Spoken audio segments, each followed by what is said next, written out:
Good evening, and welcome to the Roger D. Bacon Jr. Gymnasium. The time being 7:10, and there being a quorum in excess of 10 registered voters, I now call Oxford Annual Town Meeting to order. My name is Russell Rowe, and I have had the honor of being your town moderator since 2008. I'm hearing a lot of background noise over here.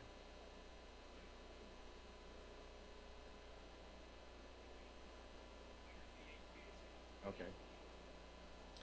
I would like to start with a note on safety.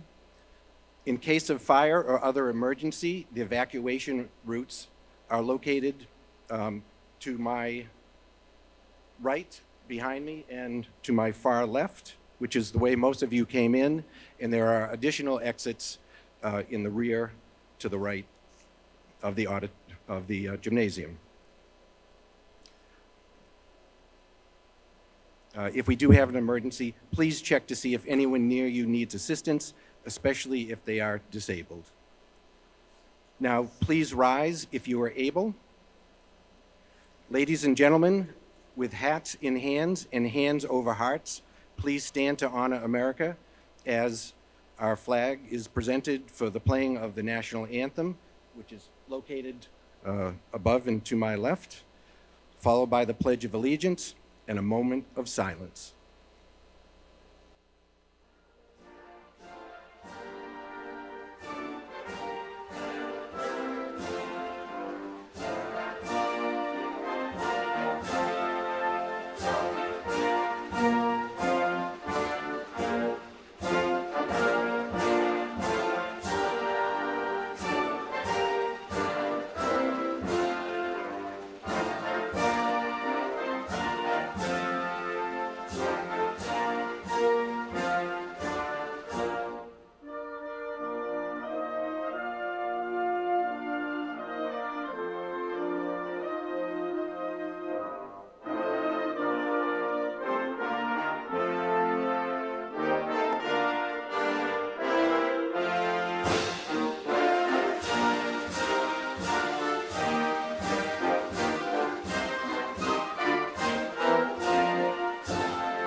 During my time as town moderator, I've continued the tradition of honoring one of our veterans by asking them to lead us in the Pledge of Allegiance. Tonight, we honor Terry Cummings.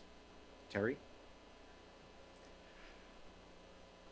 I pledge allegiance to the flag of the United States of America and to the republic for which it stands, one nation, under God, indivisible, with liberty and justice for all.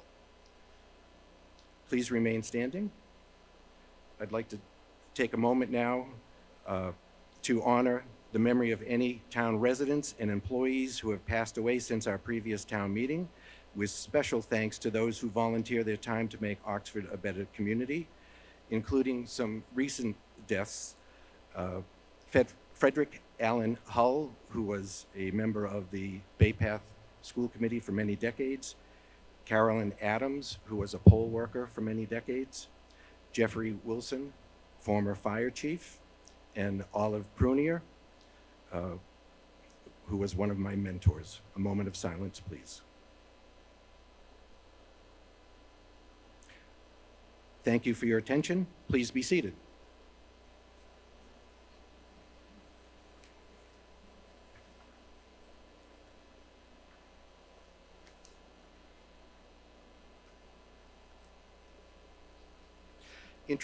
Introduction of officials and boards.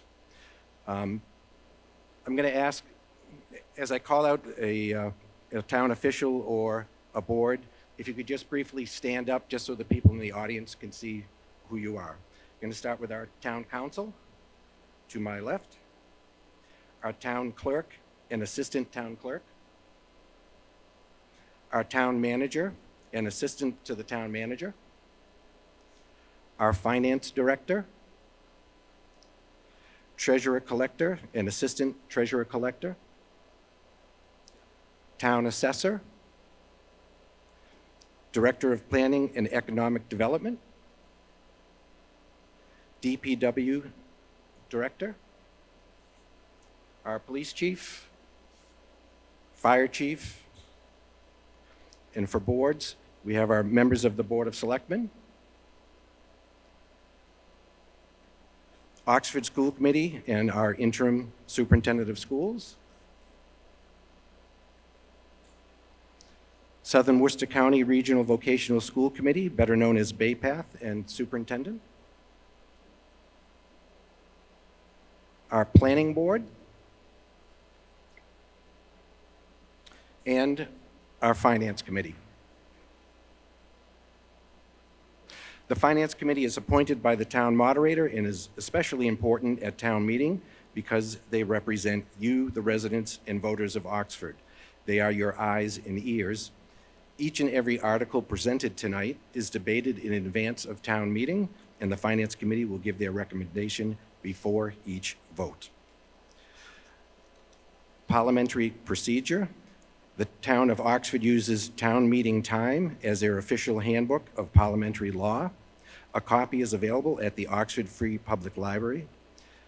The Blue Book distributed tonight is an excellent resource, especially page 3. One motion I would like to highlight is point of order. I always do my best to conduct meetings that are legal and fair. However, I am human and do make mistakes. If you believe I have made an error, there is no reason to get upset or angry. Simply call out point of order and we will make it right. Many towns have lists of rules that are pages long. I like to keep things simple. I believe strongly in a person's First Amendment right to free speech. However, I believe equally in mutual respect and civility. Personal attacks are not permitted and are often counterproductive. Please make your case for or against the article or idea at hand, not a particular person or group. We all came in as neighbors. Let's be respectful and leave as friends, even if we have to agree to disagree. Town meeting is the purest form of democracy. You, the voters, are the legislature. After hearing discussion, both pro and con, it is up to you to decide what is best for you, your family, and your community. This is best accomplished by keeping an open mind and sharing your thoughts and concerns with everyone by being recognized by the moderator to speak, then using the microphone up front so that everyone can hear you. Please remember to start by clearly announcing your name and street address for the town clerk's records. It's especially important this year because we have a new town clerk and they probably don't know your name and address by heart. If you're planning to speak on an article, come forward to save time. If you are offering an amendment to an article, it must be in writing, and the town clerk will provide you with an amendment worksheet to guide you. This is a sample right here, and it helps you with your amendment. And she would be glad to help you with that. You cannot move the question to cut off debate if you were the previous speaker. The moderator always has the right to decide if opposing views have had equal time. And finally, I'd like to share a quote from town meeting time. No one is to speak impertinently, besides the question, superfluously, or tediously. So don't be that person. Please silence any electronic devices you may have. At this time, I will entertain a motion to waive the reading of the warrant in its entirety.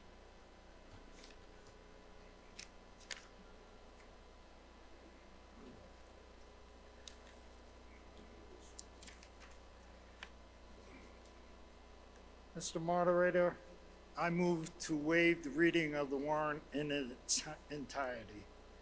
It's been moved and seconded. Any discussion? Hearing none. All those in favor, please raise your pink cards. All those opposed, please raise your pink cards. And motion passes. Thank you very much. We can waive reading the warrant in its entirety.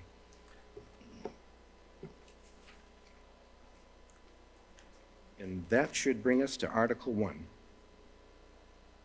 To hear the reports of any town officers or committees. I am not aware of any reports. Do we have anyone that needs to make a report tonight?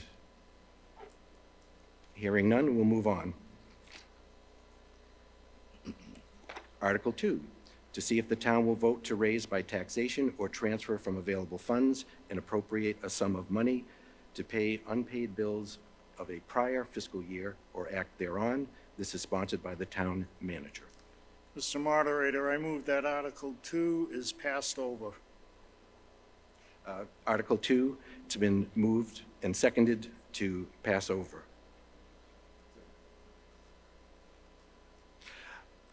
Reason being that we don't have any bills from the prior year for this town meeting. All those in favor of passing over Article 2, please raise your pink cards. Thank you. Anyone opposed, please raise your pink card. Article 2 passes unanimously. Article 3, to see if the town will vote to transfer from available funds and appropriate a sum of money to meet the state's share of the cost for town roadway maintenance and repair, such amount to be reimbursed by the Commonwealth of Massachusetts as state highway aid, fiscal year 2022, Chapter 90 apportionment, or act thereon. This is sponsored by the town manager.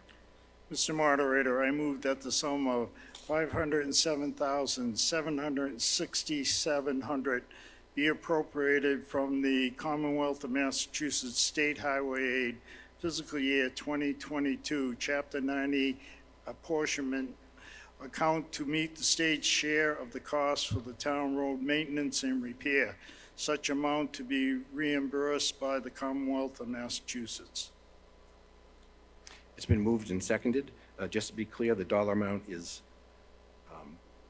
$507,776. Finance Committee recommendation? Finance Committee recommends.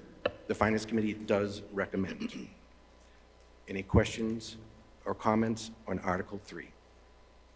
Hearing none, I'll call for the vote. All those in favor, please raise your pink card. All those opposed, please raise your pink card. Article 3 passes unanimously. Article 4, to see if the town will vote pursuant to Massachusetts General Laws, Chapter 44, Section 53E and 1/2, to establish the fiscal year 2022 spending limits for the following revolving fund established in the Oxford General Bylaws, Chapter 73, revolving funds as follows. Wiring inspector fees, $100,000. Plumbing inspector fees, $60,000. Gas inspector fees, $20,000. Building inspector fees, $100,000. Sealer of weights and measures, $10,000. Utilities, $400,000. Animal control, $50,000. Board of Health, $60,000, or act thereon. This is sponsored by the town manager. Mr. Moderator, I move that the Article 4 be adopted as printed in the warrant. It's been moved and seconded. Recommendation of the Finance Committee? Finance Committee recommends. The Finance Committee does recommend Article 4. Are there any questions or comments on Article 4? Hearing none, I'll call for the vote. All those in favor, hold up your pink cards. Thank you. All those opposed, please hold up your pink cards. Article 4 passes unanimously. Article 5, to see if the town will vote to authorize the superintendent of the Oxford Public Schools, with the approval of the Oxford Board of Selectmen, to enter into contracts with the Department of Children and Families, the Executive Office of Health and Human Services, and the Department of Elementary and Secondary Education in order to obtain federal Title IV-E reimbursements for foster care transportation and to provide that payments for such foster care transportation under such contracts may be made from such reimbursements as a result of the foster care transportation being performed without appropriation of said reimbursements. pursuant to Mass General Law, Chapter 44, Section 70, or Act thereon. This is sponsored by the Oxford School Committee. Mr. Moderator, I move that Article 5 be adopted as printed in the warrant. It's been moved and seconded. Recommendation of the Finance Committee. The Finance Committee recommends. The Finance Committee does recommend. We do have a little explanation on Article 5 from Mr. Justin Ledoux.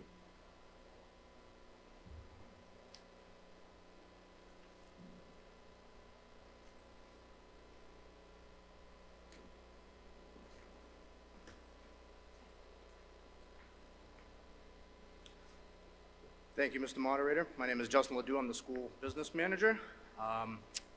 With approving this article, this would allow us, meaning the school department, to seek reimbursement for any foster care transportation. Last year, we spent $18,500. We would have received 20% of that, so we would have received back roughly $3,700 for foster care transportation. Thank you. Thank you. Are there any questions or comments on Article 5? Hearing none, I'll call for the vote. All those in favor of Article 5, please raise your pink cards. All those opposed, please raise your pink cards. Article 5 passes unanimously. Article 6, to see if the town will vote to accept the provisions of Massachusetts General Law, Chapter 200A, Section 9A, disposition of abandoned funds by city or town, notice of period during which funds may be claimed, city treasurer to hear claims, appeal, disbursement, regarding the disposition of abandoned funds held in the custody of the town or act thereon. This is sponsored by the town manager. Mr. Moderator, I move that Article 6 be adopted as printed in the warrant. It's been moved and seconded. Recommendation of the Finance Committee. The Finance Committee recommends. The Finance Committee does recommend. And Jillian Connor will speak about this article.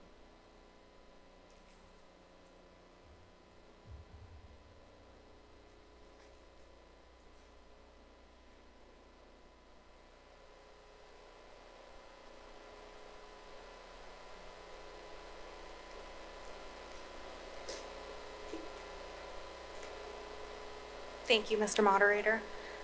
This is in regards to something we have been doing. We notify, it takes a year for any uncashed checks. After 6 months, they're stale. It takes the town about a year to issue the notices that these checks have been uncashed. We do post it on the website as well as mailing individual notices and give people time to come back and decide for us to reissue those checks. This past year we had about 6, all of them were reissued. And this is just something that was recommended by the Collins Center for us to adopt. Thank you, Jillian. Are there any questions or comments on Article 6? Hearing none, I'll call for the vote. All those in favor of Article 6, please raise your pink cards. Thank you. All those opposed to Article 6, please raise your pink cards. Article 6 passes unanimously. Article 7, to see if the town will vote to amend the town's general bylaws, Article 73, revolving funds, by deleting from the chart of revolving funds contained therein the row entitled Tax Title Collection in its entirety or act thereon. This is sponsored by the town manager. Mr. Moderator, I move that Article 7 be adopted as printed in the warrant. It's been moved and seconded. Recommendation of the Finance Committee. Finance Committee recommends. The Finance Committee does recommend. And Katie McKenna will speak to this article. Well, thank you, Mr. Moderator. This last year, we had put the revolving funds, we accepted the Mass General Law that allows us to have this tax title collection account, and we put it under the other revolving fund bylaw. So we just want to remove it. It's a housekeeping item. So I appreciate your vote. Thank you. Okay. Thank you, Katie. Any questions or comments on Article 7? Hearing none, I'll call for the vote. All those in favor of Article 7, please raise your pink cards. All those opposed, please raise your pink cards. Article 7 passes unanimously. Article 8, to see if the town will vote to transfer from available funds as a result of the TNC per ride assessment and appropriate a sum of money for the design, construction, and installation of traffic signage and pavement markings, including any incidental and related expenses or act thereon. This is sponsored by the town manager. Mr. Moderator, I move that the sum of $1,151.80 be appropriated from the DPW rideshare account for the procurement of traffic signage and pavement markings. Is it DPW or DPU? DPU. It's been moved and seconded. Recommendation of the Finance Committee? Oh, DPW? Oh, it's a DPU, I'm sorry. So want me to read it again? Force of habit. We have a DPU. I don't know if we have a DPU. We have a DPW. I don't know if we have a DPU. Recommendation of the Finance Committee? Finance Committee recommends. Yeah. Here in town, we just have DPW. Yeah. The Finance Committee did recommend. Jared Duval will speak about this article.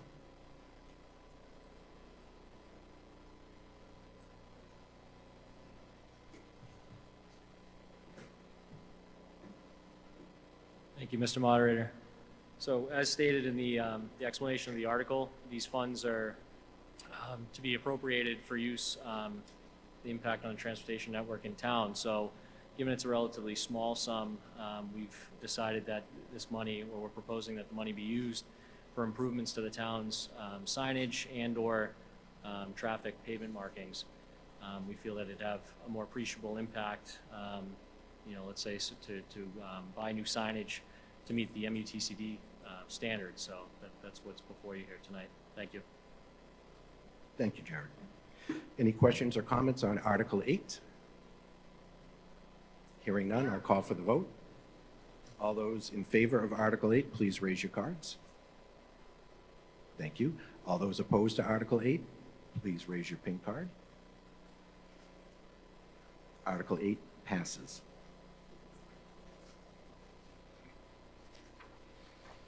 Article 9, to see if the town will vote to raise by taxation or transfer from available funds and appropriate a sum of money to the compensated absence fund. Any vote under this article to take effect upon adoption or act thereon. This is sponsored by the town manager. Mr. Moderator, I move that the sum of $50,000 be transferred from free cash and be appropriated to compensate absence fund for fiscal year 2022. It's been moved and seconded. Recommendation of the Finance Committee? Finance Committee recommends. Finance Committee does recommend. Are there any questions or comments on Article 9? Hearing none, I'll call for the vote. All those in favor, raise your pink cards. Thank you. All those opposed to Article 9, please raise your pink card. Article 9 passes unanimously. Article 10, to see if the town will vote to raise by taxation or transfer from available funds and appropriate a sum of money to the stabilization fund for fiscal year 2022 or act thereon. This is sponsored by the town manager. Mr. Moderator, I move that the sum of $250,000 be transferred from free cash and be appropriated to a stabilization fund for the fiscal year 2022. It's been moved and seconded. Recommendation of the Finance Committee? Finance Committee recommends. Finance Committee does recommend. Are there any questions or comments on Article 10? Hearing none, I'll call for the vote. All those in favor, raise your cards. Thank you. All those opposed to Article 10, please raise your card. Article 10 passes. Article 10 passes. This mic doesn't like peas.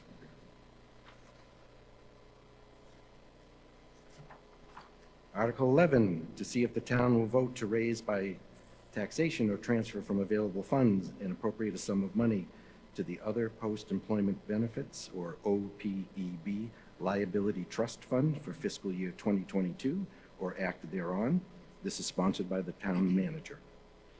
Mr. Moderator, I move that the sum of $60,000 be raised by taxation and be appropriated for the Other Post-Employment Benefits, or OPEB, Liability Trust Fund for the fiscal year 2022.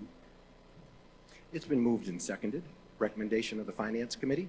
Finance Committee recommends. The Finance Committee does recommend. Any questions or comments on Article 11?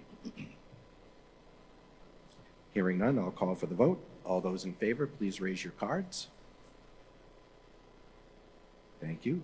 All those opposed to Article 11, please raise your card.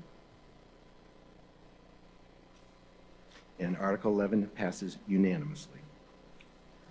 Article 12, to see if the town will vote to transfer from the unexpended balance of the appropriation made by the vote taken under Article 8 of the May 3, 2017 annual town meeting for splash pad irrigation, the sum of $45,137.88 to be used for irrigation on town-owned property under the direction of the Department of Public Works, including any incidental and related expenses or act thereon. This is sponsored by the town manager. Mr. Moderator, I move that Article 12 be adopted as printed in the warrant. It's been moved and seconded. Recommendation of the Finance Committee? Finance Committee recommends. The Finance Committee does recommend. Jared Duval will speak to this article.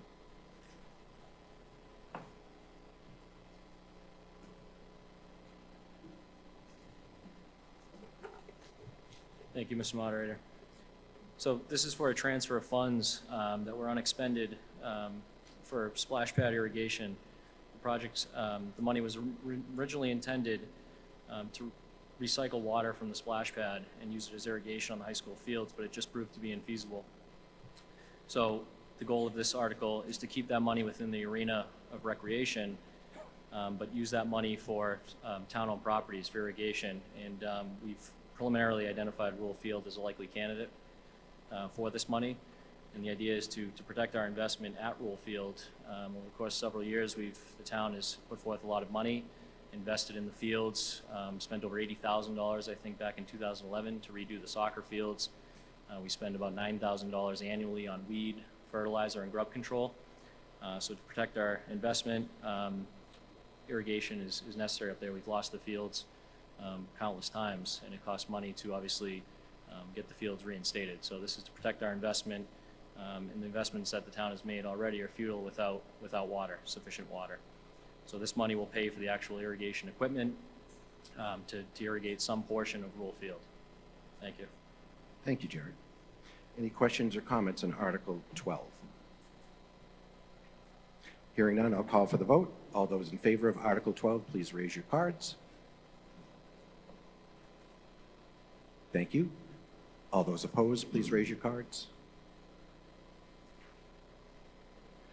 Article 12 passes.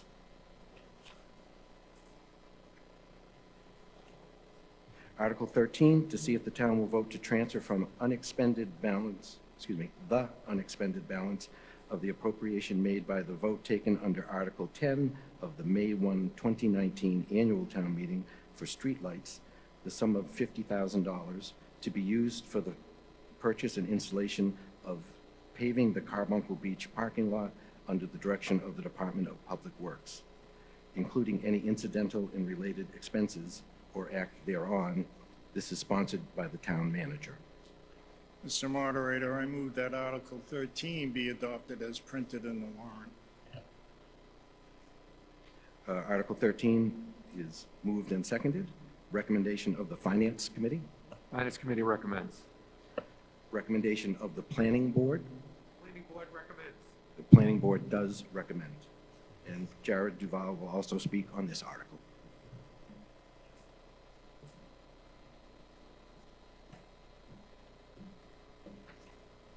Thank you again, Mr. Moderator. So this is another transfer of monies from a previous project in which the cost was overestimated, and the $50,000 was not needed to purchase streetlight equipment. So the money that's proposed to be transferred will be used for paving Carbuncle Pond Beach House, the parking lot there. Phase 1 monies were appropriated. The idea was initially to do this in phases. That money was appropriated in 2019 in the amount of $100,000. This money will allow us to go forward and actually complete the project in one shot. The town has made a significant investment at Carbuncle Pond, both with the reconstruction of the beach house in the tune of nearly $400,000, as well as the installation of the splash pad at another $130,000. So this project is really the last step to complete the project in its entirety in an effort to restore Carbuncle Pond to its former glory. It's also a necessity now that we have this facility there. We also must meet ADA compliance or be within ADA compliances, and that goes to the parking lot as well, providing handicap access and accessibility for people of all abilities. And it's important to note too that this parking facility, it's not just used during those summer months, but it's routinely used as sort of a satellite parking area for most months of the year for the schools as well. Thank you. Thank you, Jared.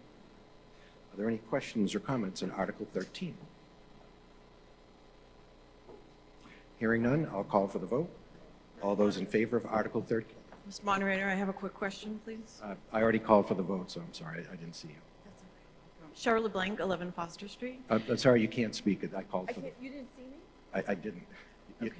I can't see... I can't... I called for the vote. I'm sorry. Okay, well then, if you could you just try to look around the corners, please, before you ask? Why don't we move all those desks forward? Because I can't... I'm not Superman. I can't see through the podium.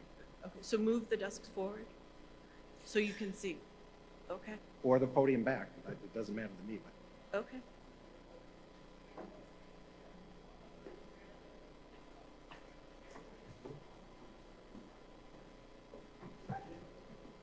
Cheryl? Yes, Russ. Did you want to add something before we took the official vote? I'm sorry.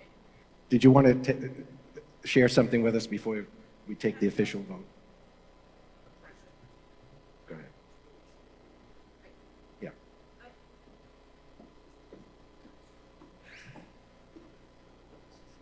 I think so. Thank you, Mr. Moderator. Cheryl LeBlanc, 11 Foster Street. I just have a very quick question, clarification for the DPW director. You had just mentioned, Jared, that there's $100,000 already set aside for this. It's not a borrowing or anything, if I remember correctly. It's not a borrowing? 50. Okay. Hold on. And so that plus the 50, you think will do it? Okay. Okay, perfect. That's all I needed to know. Thank you. Okay. But seriously, we need to either move the podium or move the chairs or both, because I can't see anybody.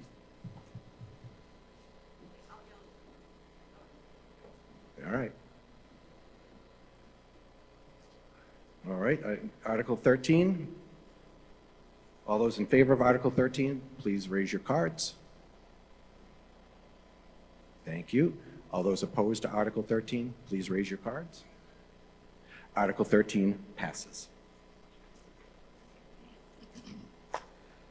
Article 14, to see if the town will vote to authorize the Board of Selectmen to enter into a lease purchasing financing agreement in accordance with the provisions of Massachusetts General Laws, Chapter 44, Section 21C, to acquire and equip a Ford F-550 with chipper body and plow for the Department of Public Works for a term of more than 3 years and up to the useful life of said equipment.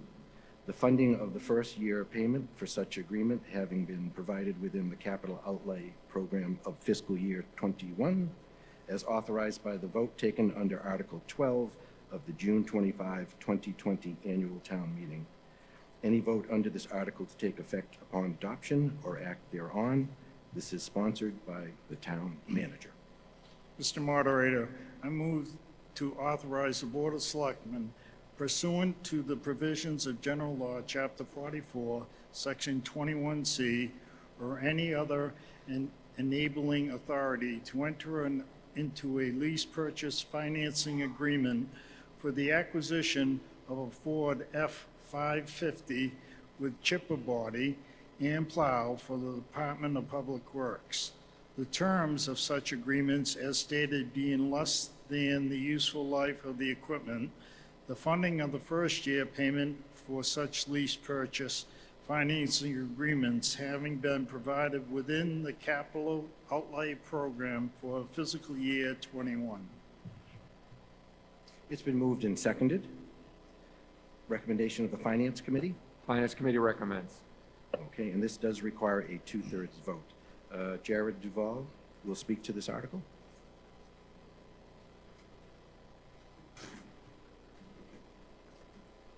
Thank you, Mr. Moderator. So you may recall that at last year's town meeting, there was an authorization for the town to enter into a lease purchase, and a motion was passed, I believe, at fall town meeting for 3 vehicles that would be part of that lease schedule, and that was a 10-wheel dump truck, a 6-wheel dump truck, and an aerial forestry truck. Now, since I've come into the fold here and reviewed our current operation, specifically our forestry division operation, the bucket truck that was contemplated under that lease was a single unit bucket truck, meaning it had a bucket and a chipper box all in one truck. Our current operation, we presently have 2 trucks as part of our forestry division. We have a bucket truck, and then we have a separate 550 with a chipper box on the back and a plow on the front. So this article, the goal, seeing that we've moved forward with the lease arrangements for those 3 vehicles from last year and received very favorable arrangements, as money is really cheap right now for us to borrow, or not borrow, but for these lease arrangements, we decided to go ahead and try to replace our second forestry truck because of the favorable lease arrangements, like I said. So this is a lease to purchase program. And it's important to note too, I want to say this first actually, that our current operation affords us a lot of flexibility, because with the chipper truck now, with a plow on it, it's an extra plow in the winter. It also affords us flexibility in a storm event. If we have one crew finishing up cleaning a particular tree, chipping a tree, we can still have the bucket truck go elsewhere in town to take care of, another downed tree. So we'd like to maintain that level of service and maintain that flexibility with our operation. The lease terms are from a 5 to 7 year period, depending on the value of the truck. So for the 3 trucks from last year, 2 of the more expensive ones, the dump trucks, are a 7-year term, and the aerial forestry truck, and what the term would be for this particular truck under this article would be a 5-year term. The F-550 with the chipper box and plow before you, this would add approximately $17,000 annually to the current lease schedule. And the goal of which is to eventually move these lease payments into the DPW's operating budget, so it's an operational expense and not a capital appropriation each year. Similar to the police department and their cruiser replacement program that's built into operating budget, that's what we would seek to do here. Thank you. Thank you, Jared. Are there any questions or comments on Article 14? Sir?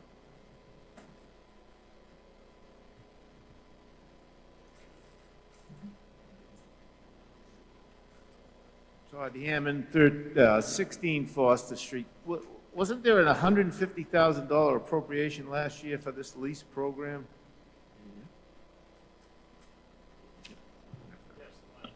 Okay, so I'm told, yes, there was. you're going to lease 3 vehicles for $150,000 a year? 133. Is that how that works?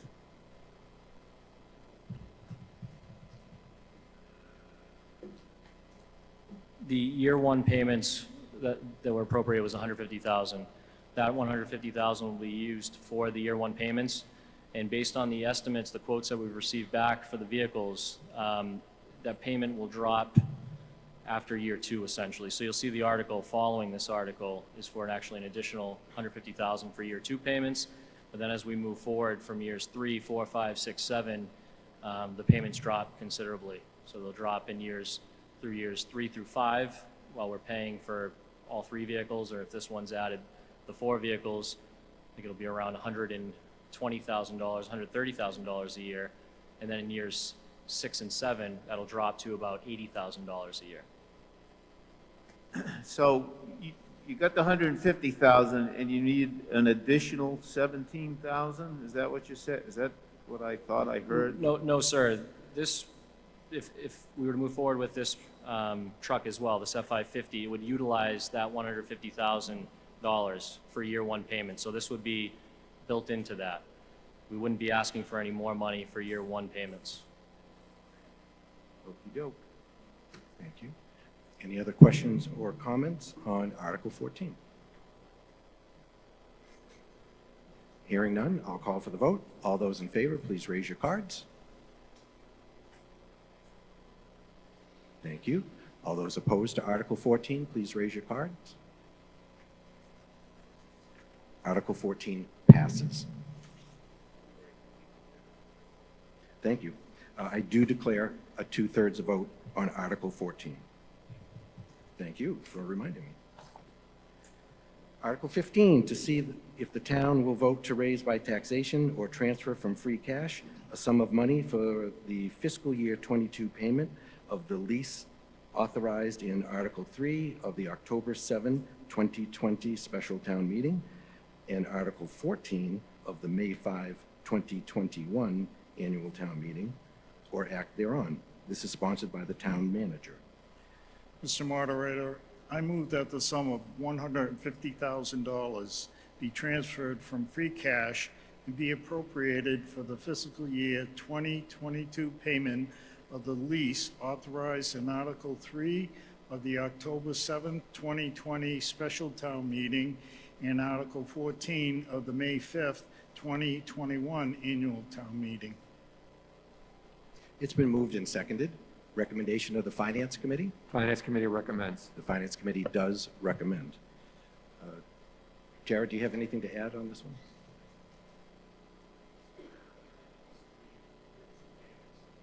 Why don't you use the mic?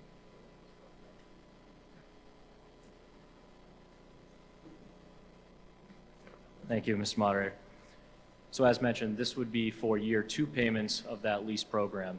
And as we move forward in out years from FY23 onward through the end of the term, those payments would then begin to be built into our operating budget is the goal. Thank you.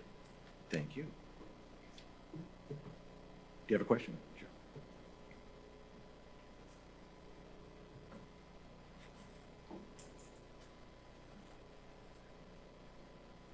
Gary Watson, 7 Wayne Ave. Sir, in total, how many trucks are you going to end up with? The question was, in total, how many trucks will we end up with? 4 trucks, sir. Now, is there plans, hypothetically, I suppose, next year to go for more trucks, or will these 4 trucks be it for, say, hypothetically, 5 years, the life of the truck? That's the general idea, although we will still have capital needs when it comes to our fleet. Because of the age of the fleet, it's going to take some time to renew it to a point where eventually this will be sort of our MO, is to come forward, is to continue this lease purchase program. So every 5 years we can cycle out fleet. This first lease term, these first 5 years, we have trucks that are, again, upwards of 20 years old that will still need repairs, body, frame replacements, that'll be separate and apart from this, that we'd still be bringing before town meeting likely. Well, sir, do you plan to keep the current trucks in the fleet or to use them as a trade-in? The existing ones will most likely either be declared surplus and auctioned off. There's trade-in value to some of them as well. Thank you, sir. You're welcome. Thank you for your question. Are there any other questions or comments on Article 15? Hearing none, I'll call for the vote. All those in favor of Article 15, please raise your cards. Thank you. All those opposed to Article 15, please raise your cards. Article 15 passes.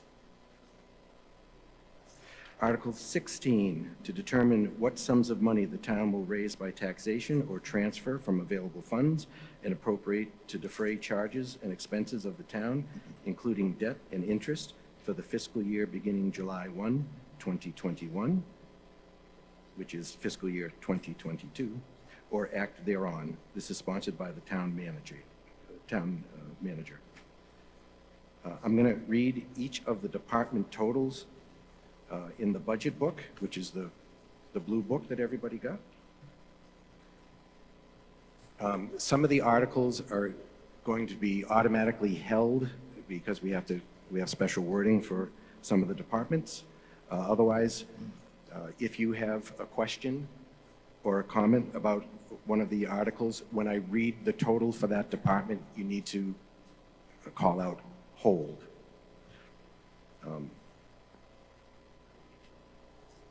We are starting on page 43.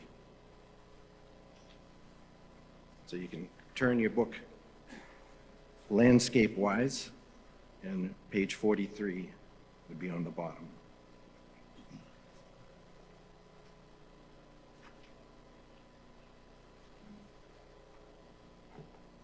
Okay. Starting with moderator, $1,800.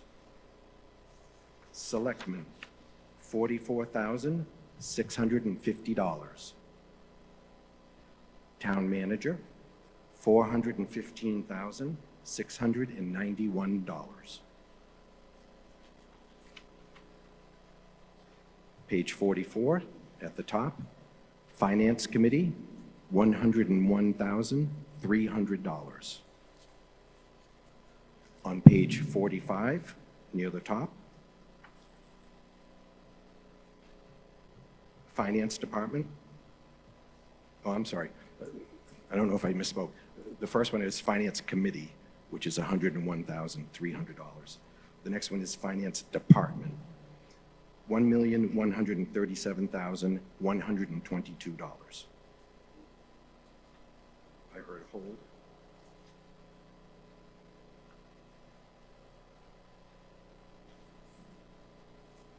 Next is Legal Services, $100,000. Human Resources Personnel Board,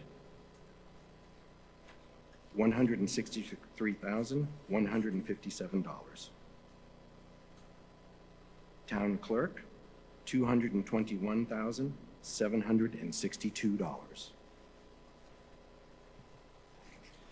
Page 46, Land Management, $248,629. I heard hold on that.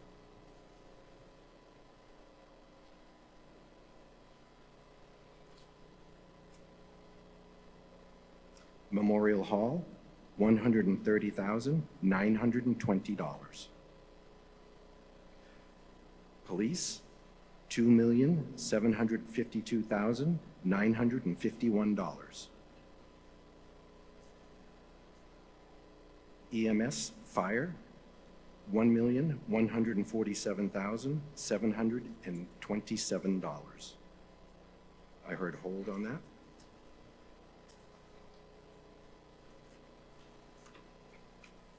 Emergency Operations Center, or EOC, $3,889. Bottom of page 47, Animal Control, $81,880.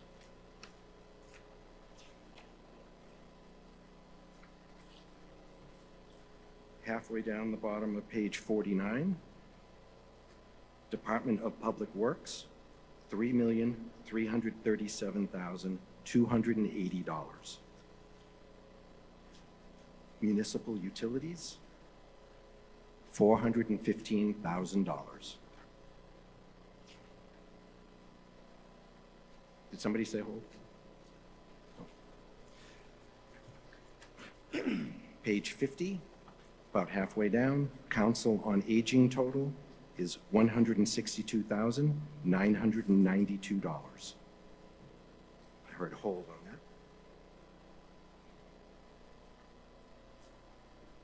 Veteran Services, $230,100. Page 51, towards the top, library total, $472,113. Community Center, $268,500. Historical Commission, $1,250. Page 52 at the top, celebrations, $9,000. And by the way, happy Cinco de Mayo. Debt financing, $1,360,523. Retirement and insurance, $7,678,946. Page 53, public education government access, 0. I heard hold on that.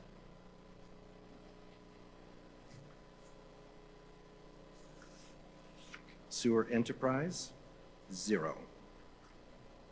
I heard hold on that.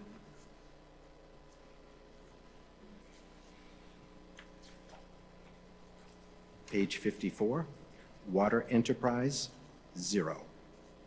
I heard hold on that. School department total, $18,775,975. Southern Worcester County Regional Vocational School District, also known as Bay Path, $1,496,027.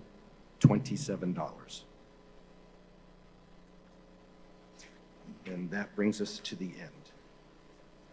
Mr. Moderator, I move that the amounts of money set forth in the Finance Committee recommendation column of the printed budget, except for the amounts of money for those items which have been held for discussion, be raised by taxation and appropriated for the several purposes therein itemized, each item marked with an asterisk being considered a separate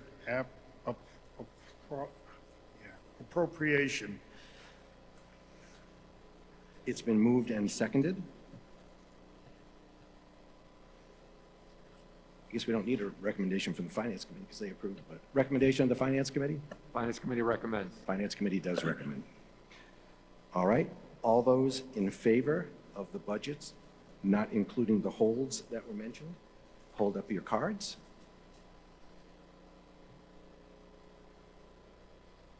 Thank you.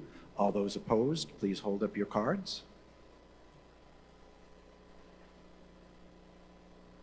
All right, and that portion of the budget passes. Now we're going to go back to the holds. Mr. Mo- The first one I see is on page 45, Finance Department total of $1,137,122.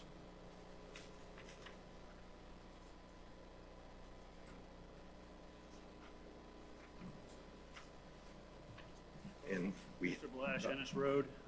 Just have a question on under Treasurer Collector Services and Supplies.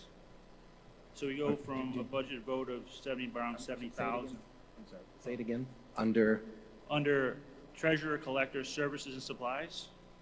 It's fourth from the bottom on page 44. okay. In the voted fiscal year of 70,000, just rounded up, the request from the department was 112 and it voted in 84,000.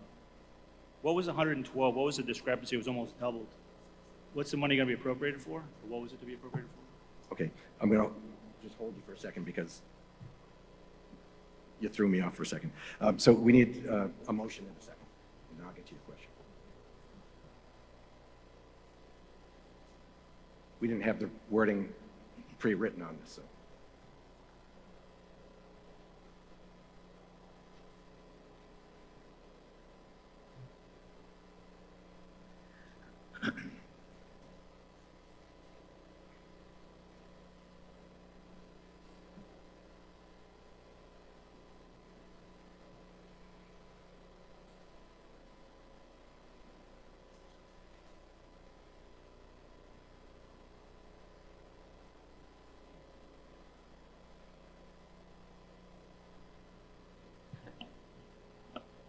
thank you for your question.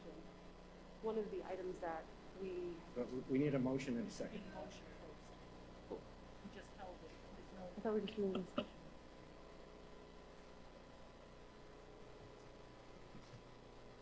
We don't have a pre-written motion for this one.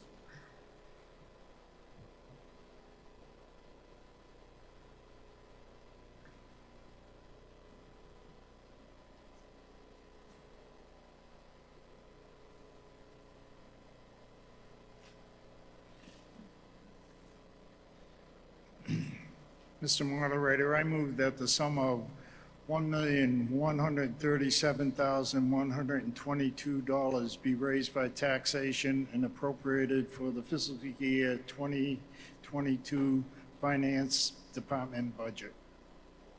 It's been moved and seconded. Recommendation of the Finance Committee? Finance Committee recommends. The Finance Committee does recommend. Gee, are there anybody with questions? Yes, we have one right here. So you were saying under Services and Supplies, which is about halfway down page 44, Treasurers and collectors, budget amount for 2021 was 70,000. The request for 2022 was 112, which is just under double. What was the rationale behind trying to double the expected budget for that? Was there something that they were looking to do? Like reassess all the properties and maybe lower the valuations? yeah, let's find out. One of the items that the treasurer collector was looking for was under tax title. She was looking for $52,500. I'm sorry, $52,600. And we recommended, well, the town manager recommended $25,000. The rationale behind that is that we have a new tax title attorney who's handling these fees in a manner that's costing the town less. So we don't actually need all of that in 1 year. So just for my, I'm sorry, go ahead.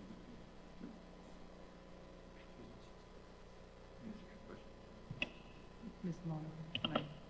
I couldn't really make out what you were saying. Okay. I'll try to, I'm sorry, wow, I'm very loud. We asked for less this time because I have renegotiated with our finance director a new tax title attorney who actually is on contract or agreement with the town not to be paid unless they actually are able to recoup monies that are owed through tax title. So instead of paying somebody who may or may not be able to recoup money in advance, they only get paid if we actually are able to recoup money that's owed to the town. Therefore, we didn't need as much. So it's a cost-effective saving measure that, again, I look at all contracts and agreements, and this actually is working out better for us in the town. So that's why it's less. Thank you. So the $20,000 extra from year to year would be for more tax title attorney costs? It would be more, did you say? Well, you're going from 70 to 84,000, so that's 14, you know, is that extra money can be used for more tax title attorney costs?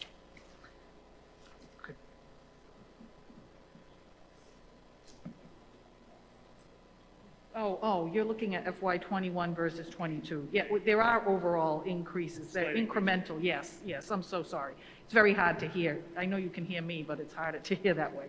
So yes, that would be like the incremental that we would look at. There's always something that actually goes up a little bit, but that's why it looks different from last year to this year. It usually goes up 5%, and it went up like 20, so I was just wondering why. It's because we're making that stronger effort in the tax title division, For more properties to come up for sale. we hope. Does that answer your question, sir? Yeah, you good? We'll take it. Your Okay. taxes. Any other questions or comments on the Finance Department budget? Hearing none, I'll call. Oh, is that it? Oh, okay. You just get ready to vote. I thought somebody had a question. Hearing none, I'll call for the vote on the Finance Department's budget. All those in favor, hold up your cards. Thank you. All those opposed, please hold up your cards. And the Finance Department budget passes. The next hold, I see on the top of page 46, land management total. Mr. Moderator, I move that the sum of $248,629 be raised by taxation and $70,000 be transferred from the Board of Health revolving account and $110,000 be transferred from the Building Inspector revolving account, and that the total amount of $428,629 be appropriated for the fiscal year 22 land management budget. It's been moved and seconded. Recommendation of the Finance Committee? Finance Committee recommends. They recommend. Any questions or comments on the land management budget? Hearing none, I'll call for the vote. All those in favor, please raise your cards. Thank you. All those opposed, please raise your cards. And the land management budget passes unanimously. Further down the page, on page 47, EMS fire total budget. Mr. Moderator, I move that the sum of $1,147,727 be raised by taxation, and that $775,000 be transferred from the ambulance receipts reserved for appropriation account, and that the total amount of $1,922,727 be appropriated for the fiscal year 22 EMS fire budget. Did you say second? It's been moved and seconded. Recommendation of the Finance Committee? Finance Committee recommends. Finance Committee recommends. Did I hear point of order over here? No? Okay. Just want to make sure. Does anybody have any questions or comments on the EMS fire total budget?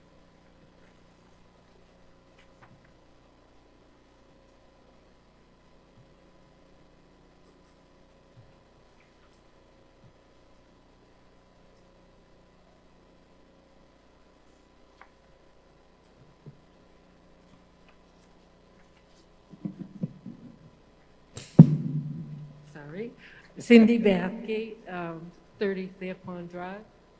What I was curious at, the salaries went up quite a bit. Did we add EMTs and firemen, or is this for, what is this for? So I think the question is, did we add personnel, or was it just operational expenses that the increase went to? Did I say that I'm right? sorry, I'm having trouble understanding. Okay. So you wanted to know if this budget is for additional personnel or just for Right, operating or if it's expenses? raises for, Thank you, Mr. Moderator. Lawrence McDonald, 8 Thayer Pond Drive, number 6, your fire chief. The reason of the increase is we added some firefighter, paramedics, and EMTs a few years ago under what's called the SAFER grant. And our obligation now, the federal government paid for most of those salaries, and it was a gradually decreasing grant. Now it's come time for us to absorb the full cost of that, so that's one element of it. The next element of it is we did just recently renegotiate a contract, so there was some pay increases for that. And then lastly, under the recommendation of Municipal Resources Incorporated, when they did the near-miss study, they recommended us to get to a certain level of 19 full-time firefighters to be able to have 4 shifts of 4 personnel. And we were able to add that last person to the 4th shift to increase the number of personnel, so there's 4 people on each shift. So that is the nature of the increases in those line items. Thank you, Chief. All right. Any other questions about the EMS fire budget? Hearing none, I'll call for the vote. All those in favor of the EMS fire budget, please raise your cards. Thank you. All those opposed, please raise your cards. And the EMS fire budget passes unanimously. Now we're going to skip to page 50, about halfway down. It says Council on Aging total. Mr. Moderator, I move that the sum of $162,992 be raised by taxation, and $15,000 be transferred from the WRTA Reserve for Appropriation account, and the total amount of $177,992 be appropriated for the fiscal year 22 Council on Aging budget. It's been moved and seconded. Recommendation of the Finance Committee? Finance Committee recommends. Finance Committee does recommend. Are there any questions or comments on the Council on Aging budget?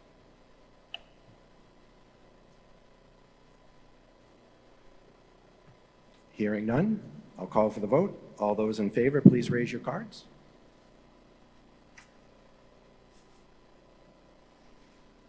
Thank you. All those opposed, please raise your cards. And the Council on Aging budget passes unanimously. Now we're going to skip to page 53, the PEG access, Public Education Government Access Channel. Mr. Moderator, I move that the sum of $120,000 be appropriated from the PEG Access and Cable-related Fund for the fiscal year 22 PEG Access budget. It's been moved and seconded. Recommendation of the Finance Committee? Finance Committee recommends. Finance Committee does recommend. Any questions or comments on PEG access budget? Hearing none, I'll call for the vote. All those in favor, hold up your cards. Thank you. All those opposed, please hold up your cards. And the PEG access budget passes. Right below that, sewer enterprise. Mr. Moderator, I move that the sum of $440,132 be raised and offset by sewer enterprise receipts, and that $409,132 be appropriated for the fiscal year 22 sewer enterprise operational budget, and that $31,000 be transferred to the general fund to defray sewer indirect costs. It's been moved and seconded. Recommendation of the Finance Committee? Finance Committee recommends. They do recommend. Any questions on the sewer enterprise budget? Hearing none, I'll call for the vote. Please raise your cards if you're in favor. Thank you. Anyone opposed, please raise your card. Thank you very much. Sewer enterprise budget passes unanimously. And then finally, on page 54, the water enterprise budget. Mr. Moderator, I move that the sum of $67,194 be raised and offset by the water enterprise receipts, and that $30,000 be appropriated from the water enterprise retained earnings for a total appropriation of $97,194 for the fiscal year 22 water enterprise operational budget. It's been moved and seconded. Recommendation of the Finance Committee? Finance Committee recommends. They recommend. Any questions or comments on the water enterprise budget? Hearing none, I'll call for the vote. All those in favor, raise your cards. Thank you. All those opposed, please raise your cards. And the water enterprise budget passes. I believe that concludes our fiscal 2022 budget, and thank you all for your help. Yes?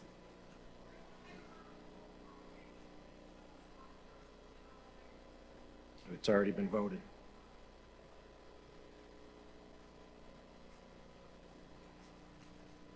Check with the clerk, and we have no record of that. Yep. No, thank you. Always best to ask. All right, that brings us to Article 17. To see if the town will vote to raise by taxation or transfer from available funds, or borrow and authorize the town treasurer, with the approval of the Board of Selectmen, to issue a note or notes and/or bond or bonds and appropriate a sum of money for the capital outlay program for fiscal year 2022, including any incidental and related expenses, or act thereon.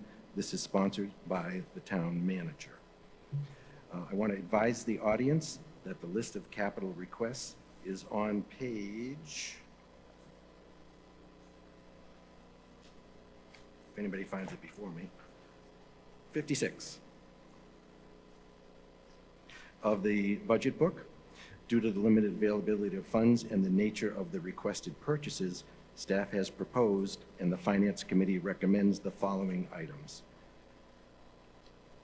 Note that the capital outlay items are grouped by funding source. Mr. Moderator, I move that the sum of $500,000 be raised by taxation and appropriated for DPW roadway repair and restoration and public safety engineering. It's been moved and seconded. The recommendation of the Finance Committee? Finance Committee recommends. The Finance Committee does recommend. Any questions or comments on the first motion of Article 17?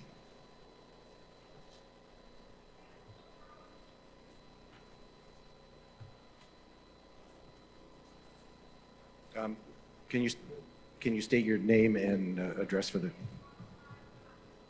Thank you.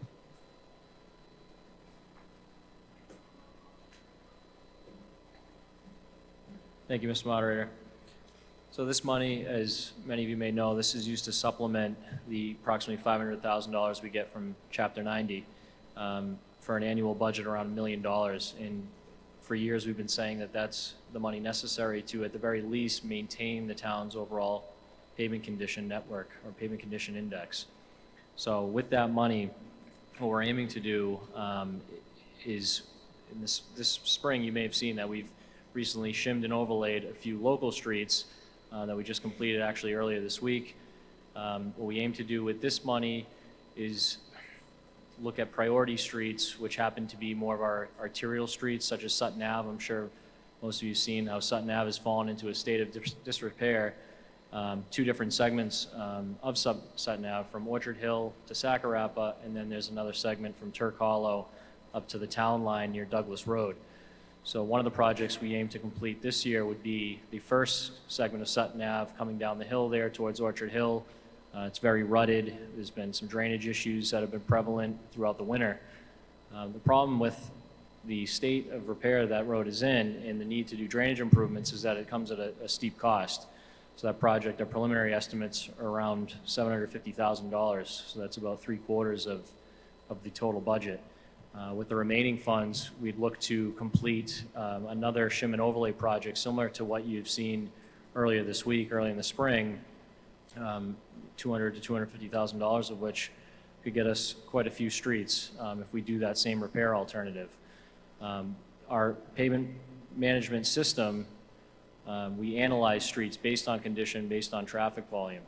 So that is still an analysis we're doing to make sure that we're spreading the dollars that we have to the best of our capabilities. If we do not do a shim and overlay project like that, we would probably focus our attention on Rawson Avenue, which is proximate to downtown, proximate to Town Hall. The water company had replaced the water main several years ago, and we're overdue for coming in now and doing some drainage improvements and paving that road.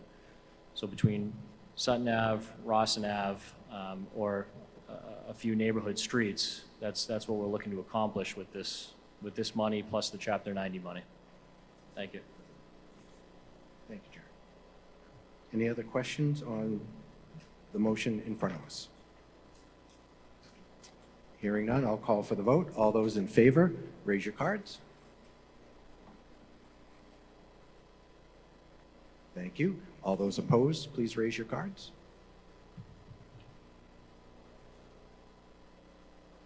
And that part of Article 17 passes unanimously.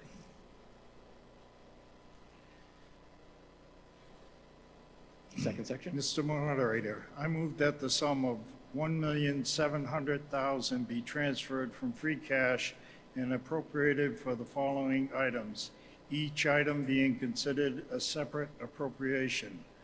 Building Improvement Fund, $570,000. DPW Lesser Street Bridge Rehabilitation, $565,000. Purchase a facility van, $40,000. OPS parking lots crack sealing, $50,000. 2 Gravity Zero turn mowers, $22,000. Car 3 replacement, $78,000. Playback system and installation, $40,000. Dispatch console replacement, $146,000. Technology upgrade, $35,000. Inspection vehicle, $26,000. Document scanning and destruction, $43,000. Green Communities local match, $40,000. Digital community engagement, $45,000. It's been moved and seconded. Recommendation of the Finance Committee? Finance Committee recommends. They do recommend. Any questions or comments on the free cash section of Article 17? Russ? Terry?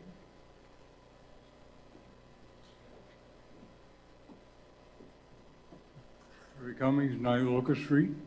How did we get so much free cash this year? That's over $2 million altogether. That's right. What was the second sentence you said?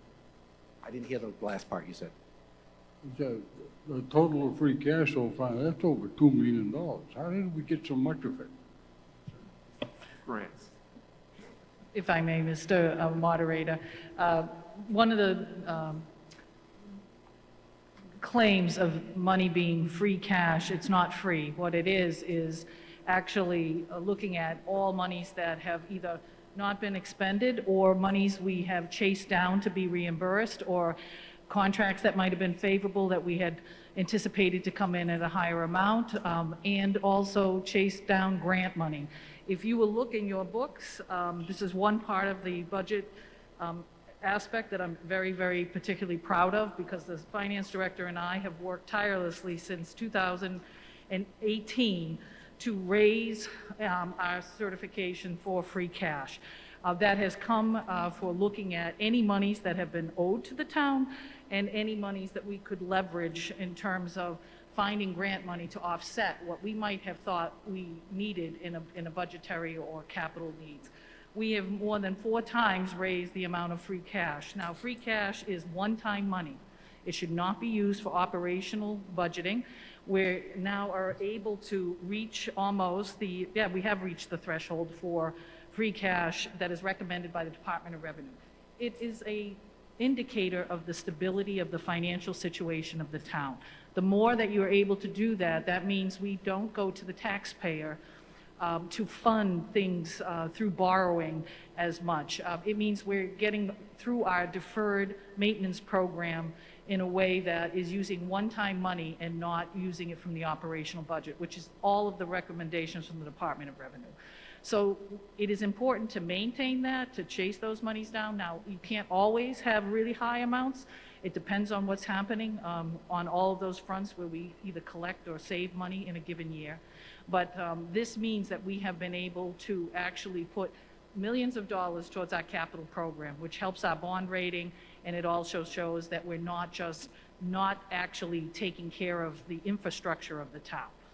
But it's an excellent question. I appreciate that. And if you look at the amount that we've paid for this year for our capital program, even though our funding requests come in over $8 million, we're able to address almost $3 million this year. That's 6 times the amount that has been being addressed in this year than it was prior to my becoming a town manager, which was a much more paltry amount.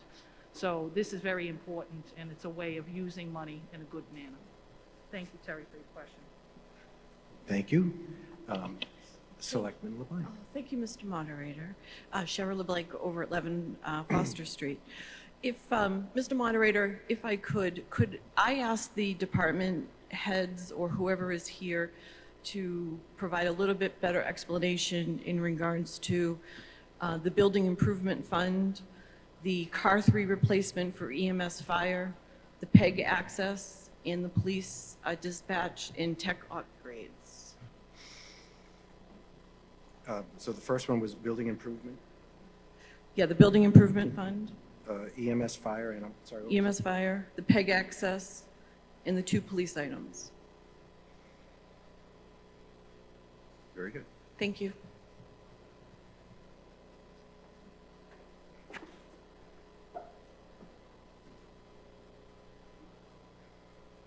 Are we starting with building improvement fund? Yes, Yes. Mr. Moderator. So I can just quickly, it's quite a lengthy list here that makes up that $570,000. But starting at the top, and I'll try to be brief here. We have projects identified at Fire HQ for a roof replacement in the amount of $150,000. We have a carpet replacement project identified at the library in the tune of $25,000. ADA upgrades at both the senior center and town hall in the tune of $21,600 at the senior center and $74,400 at town hall. Town hall smoke detector replacements in the tune of $57,000. An air handler replacement at town hall, $12,000. Chafee and Barton foundation repair in the tune of $90,000. A boiler replacement at the middle school for $90,000. And then electronic door access at Chafee and Barton schools for $50,000. Thank you. Thank you very much. I think next was EMS fire, car 3 replacement.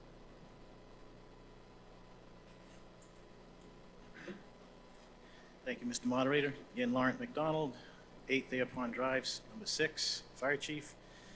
Car 3, which was formerly known as Rescue 3, we're looking to replace that.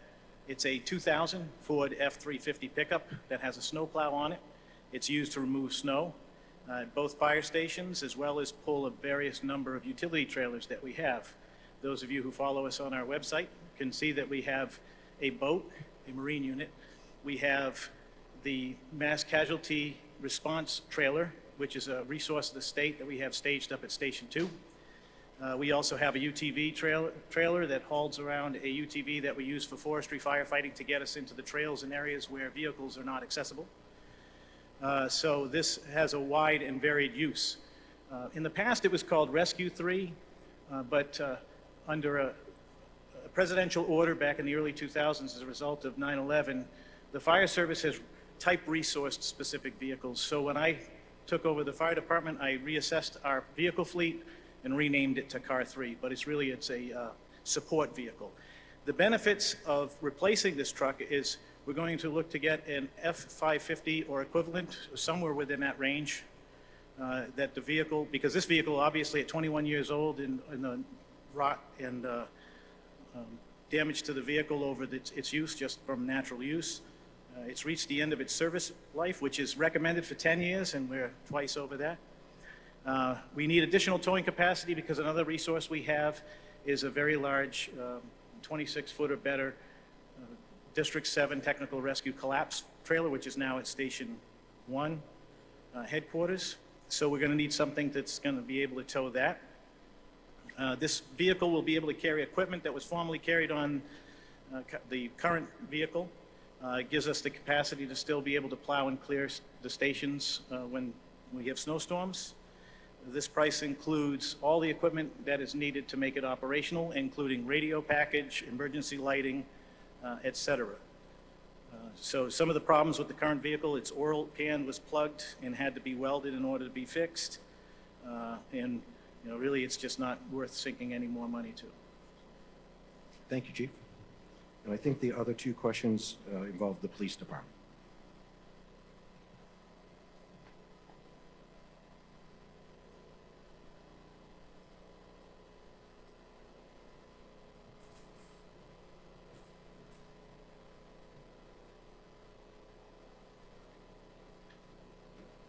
Good evening, everybody. My name's Anthony Sad, your police chief. Let me address the first issue, which is the dispatch console. As you know, we moved into this new building in 2009, and we simply transferred the old equipment from 450 Main over to 503, where we currently are. And I think you all know that not only do we dispatch police from there, but also fire, EMS, sometimes DPW services, and animal control. This day was going to come. I knew it would happen, and it's happening sooner than later, but that's all outdated equipment that we're currently working with. Earlier in the year, one of our dispatch consoles went down. We have two of them, two active stations. One went down. We couldn't find a replacement part for it, and we actually had to go online and do a national search. We were fortunate enough to find a replacement part and get that dispatch console up and running. So the parts are not easy to find anymore. So we're in a position now where we need to upgrade. We can't be down for obvious reasons. If those consoles go down, we have no services as far as response goes on dispatch. The other item is technology upgrades. Those are new workstations for the offices, desktops.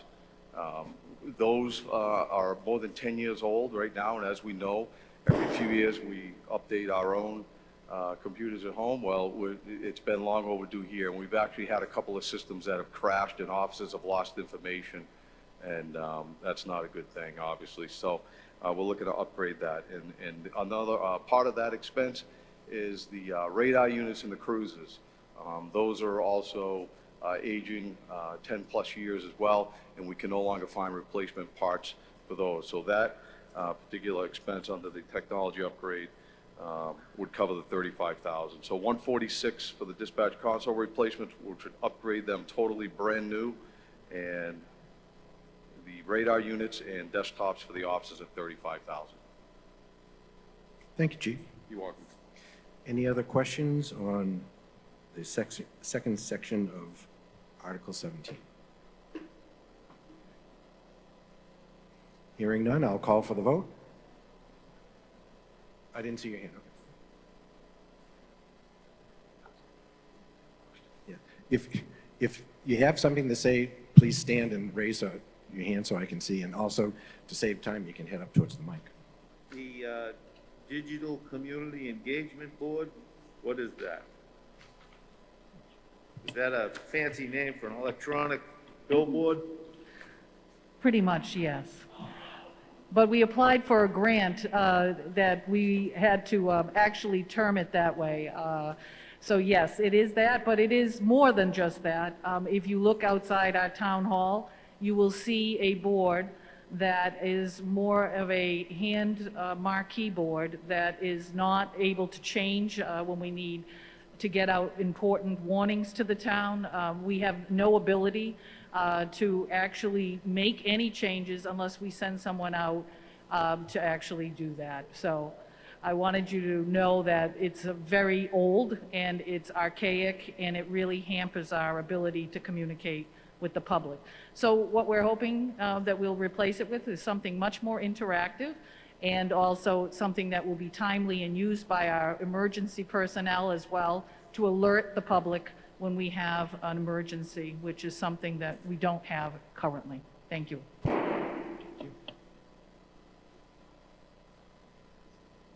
All right, any other questions? Mr. Moderator, Selectman LeBlanc asked about the PEG access playback system and I installation. can't really hear. Selectman LeBlanc asked about the PEG access playback system, and I'm going to speak to that if that's okay. I don't know what to do differently. I apologize. Selectman LeBlanc had asked about the PEG access. Jen, maybe you can repeat. Selectman All right. LeBlanc asked about PEG access. Yes, and so she was going to answer that. Somebody asked about PEG. Okay, Selectman LeBlanc did. So she's going to answer that question. thank you. I wanted her to be able to do that. Go ahead. Can you all hear me okay? Thank you. Okay, excellent. So much like the police chief had mentioned about his dispatch console needing upgrading, and we've done this in the town hall and other town buildings, we've had to upgrade equipment. So unfortunately, Tim isn't able to speak to this, so I'm speaking for him, although I can't get into any technical details. I will just say essentially that in order to enable his operations of broadcasting and recording meetings, he needs this system. It's a one-time purchase, and he's not going to ask for it again until you need to upgrade it again, which hopefully isn't for another 10 years or so. So, thank you. Okay. Any other questions or comments, sir? You need to come to use the mic. Thank you.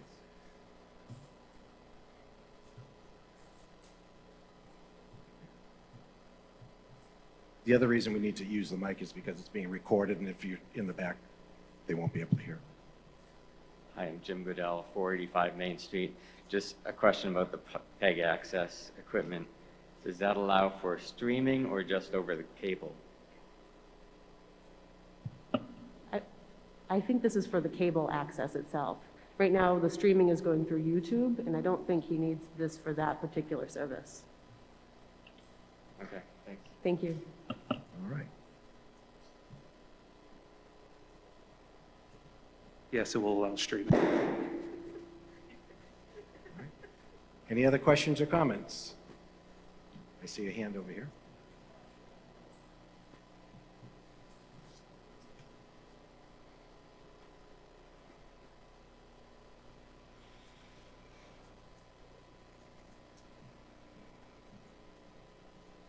Robert King, 59 Quabog Avenue. I'm just wondering that, so the town takes in the fees from cable for the PEG access fund. Is it just, it's never going to catch up with the capital outlay that's required? It seems like the fee should be covering these expenses. You are correct. So this year, we've only received $120,000 to date, so that's all we can spend. However, last year, we did receive money. It went to the general fund, and the general fund, that money in particular went to free cash. So we are effectively using it through free cash. Okay, so this is, why isn't this covered under the PEG Because access account? we've only collected $120,000 to date. Normally, we should be collecting about $160,000. We can only spend what we've collected, so it will catch up next year.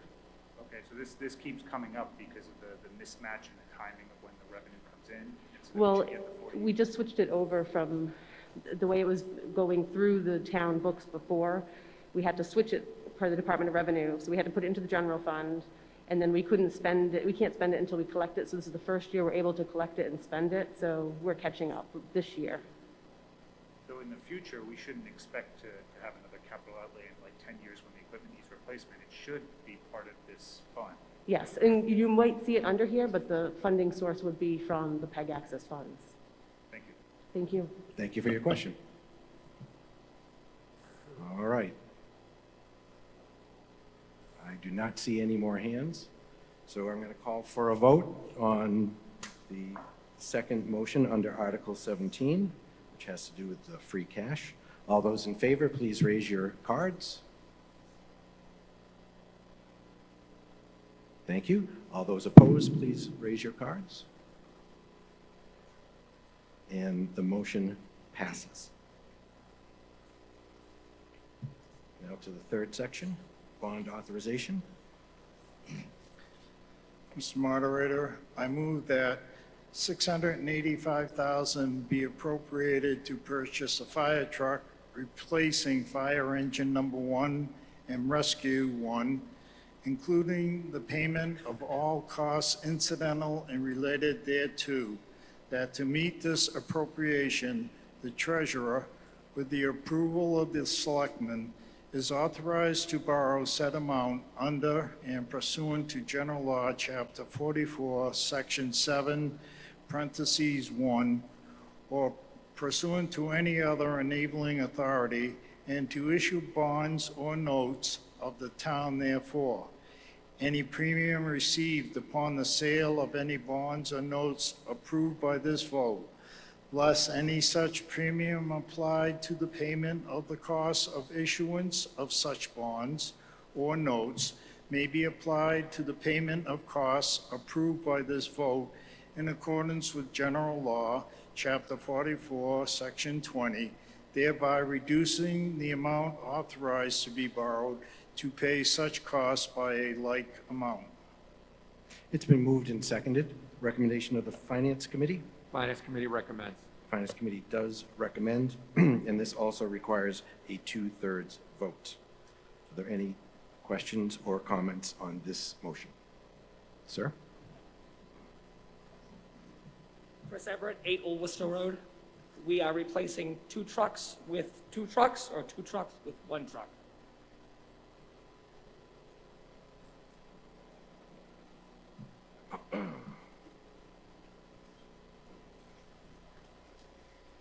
Thank you, Mr. Moderator. We are replacing 2 trucks with 1 truck. So you're replacing the rescue truck and an engine with 1 vehicle. That's correct. Now, to me, I'm not a firefighter, but that, to me, raises a concern. If you have now 1 truck at a scene of some sort, and now we need that rescue truck at a car accident on 395, where are we going to get a rescue truck from? Where we would get it like we currently do by requesting mutual aid. I just don't understand why we would take a rescue truck and replace it with a rescue and engine truck. So in small Is there going to community- be enough room on this truck to hold everything that the rescue has and our engine has? So the trend in the fire and emergency services these days is to try to consolidate equipment as much as possible to get the best benefit for the price. So right now, we have engine 1, which was purchased in 1995, and we have the rescue truck, which was purchased in the early 2000s. Both of them are reaching the end of their service life. Well, engine 1 has reached the end of its service Yeah. life. We run 2 separate fire stations with 4 people on duty at any given time with the career staff that's backed up by on-call personnel. We have 2 people in the North Station so that we can meet our response criteria by the National Fire Protection Associations there. We have 2 people down south. That's to handle, and those people on duty have to be able to handle both fire calls and ambulance calls. And the way we're postured, we can only handle with what we are dealt with at the moment. And that's 2 ambulance calls at a time or 1 fire call. Right? So the ambulances are pretty easy to figure out. There's one in the north and one in the south. If there's an ambulance call in the north one goes, et cetera. Right. If there's a fire call, each one has to relieve their respective stations on a piece of apparatus, a fire suppression apparatus coming from the closest fire station, and an ambulance following it to the scene. They get to the scene and they make up a crew of 4 people. If we have a car accident right now, as you allude to, and that's a very good question, on 395, right now what we have to do is the people at Station 1 have to decide, do I take an engine or do I take the rescue truck? If they take the rescue truck, they have no pump, no water, no foam, or anything to deal with potential fire or spills. Right. If they take an engine, they don't have the tools and equipment to do extrication or anything else like that. Which is my major concern. They have to wait for either people to come in from home, from the call department, or the off-duty firefighters to come in and take that piece of equipment, which is a delay of about 20 minutes, because it takes time for them to go from their homes to their stations, get in their turnout gear, get on the trucks and go. By getting this piece of equipment, we are going to have a heavy rescue vehicle with a pump, with a tank, with hose, all the associated rescue equipment. That's what it's postured to do, so that they can go out on one vehicle and be able to accomplish both missions. And it's not much different than what we do with our ladder trucks. Ladder 2 up in the North Station and Tower 1 down in the South Station are what we call quints. They are a fire pumper, they carry a tank of water, they have hose, they have ladders, and they can do all those functions on the ground. So this is the same thing we're trying to do with this piece of equipment, because if we didn't, then we would have to spend $685,000 for the pumper and another $685,000 or so for the rescue So truck. this is which- going to be a much larger truck to hold all the equipment that is on both of those vehicles that we currently have. No, it will Because there's a not. lot of equipment on that rescue truck. Okay, so he answered your question. Oh, okay. Thank you. Thank you. Thank you, Mr. Moderator. Are there any other questions?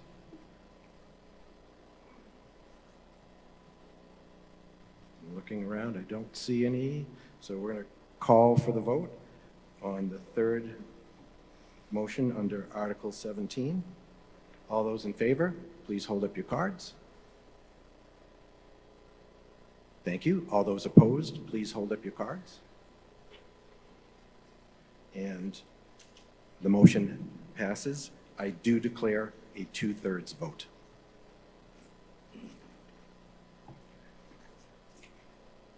Article 18.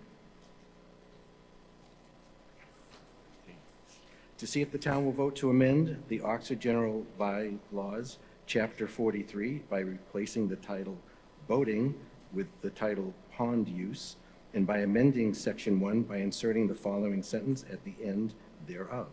No person shall operate a motorboat, vehicle, or other equipment on Carbuncle Pond with a gasoline or diesel engine, or act thereon, and this is sponsored by the Conservation Commission.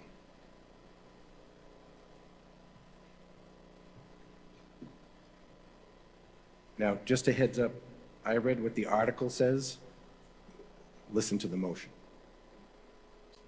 I'm Paul Cunningham, Chairman, Oxford Conservation Commission. I move that the town amend the Oxford General Bylaw, Chapter 43, by replacing the title boating with the title pond use, and by amending Section 1 by inserting the following sentence at the end thereof. No person shall operate a motorboat on Carbuncle Pond with a gasoline or diesel engine.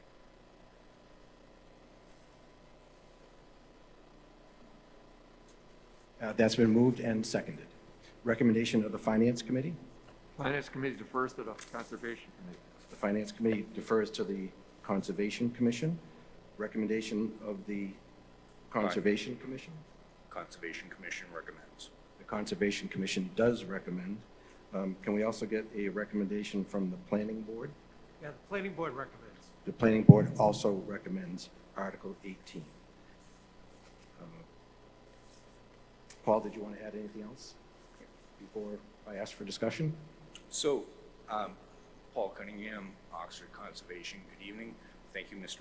Moderator. Recently, your Conservation Commission has been asked to actively participate in petitions that were signed by residents living around two bodies of water where water quality was concerned. Robinson Pond was one, which was voted on and passed at the fall meeting, restricting the use of gas and diesel boat motors. And now Carbuncle Pond is the second, seeking to do the same. Now, we were looking to restrict gas and diesel powered motors of all, but due to recent outreach from citizens, we have gone with the same amendment, which is as Robinson Pond, which is diesel motors on motorboats. So Carbuncle Pond, everybody passed it on their way in tonight. It's a 12.5 acre pond, holds approximately 53 million gallons of water. It's spring fed, which means that the water that comes in, that's all that comes in. It's not river fed or stream fed or anything like that. It relies on the groundwater table, which means if the water table in the ground goes down, the water stops moving out of Carbuncle Pond. It has a small outlet that leaves Carbuncle Pond, so it has a high retention rate. A lot of water stays in Carbuncle Pond. The water that's there stays for a long period of time. It has a very low exit. You know, the water that's leaving Carbuncle Pond,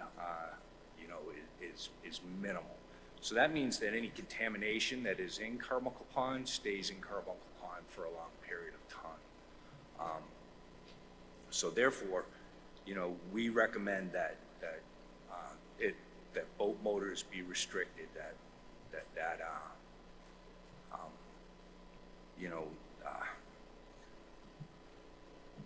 Anyways, that's what we look. The Conservation Commission our concerns is water quality. So therefore, we would like to see this article passed. Thank you, Paul. Yes, Justice, that gentleman, please. Sir? Yes? Paul, why don't you stay there in case anybody has any other questions? Gary Watson, 7 Lane Ave again. Sir, I can understand the concern and agree with the pollution contamination concern with gas and diesel engines. But where do electric vehicles, boats, fit into this master plan of yours? You're getting more and more electric automobiles. Sooner or later, somebody's going to come up with a real powerful, high-tech boat motor, and where does that fit into the plan? Well, electric doesn't add gasoline No, or it diesel. it doesn't contaminate Correct. unless you have boat sinks hypothetically, and you would have an electric battery at the bottom of the pond. But what about boating activity for the abutters to the pond with electric boats? This So I just want to clarify that this article is only about motorboats with gasoline or diesel engines. Okay, I can So understand. it's not covered under this. Okay. It wouldn't be affected. Has one question, and I'll sit down, I promise. Has the thought of electric boats been addressed or on the table in the future? I'm all in favor of, as a conservation commissioner, I'm in favor of electric boats and electric cars, by the way. I'm not sure I understand. Right, I'm going to hold you there because, again, this article doesn't have anything to do with electric. Okay, So if there's anybody else that has questions okay, thank about... you. Yeah, you're welcome. Motorboats with a gasoline or a diesel engine? Hi. Becky Laramie, 17 Leicester Street. How are you doing? Good to see you guys.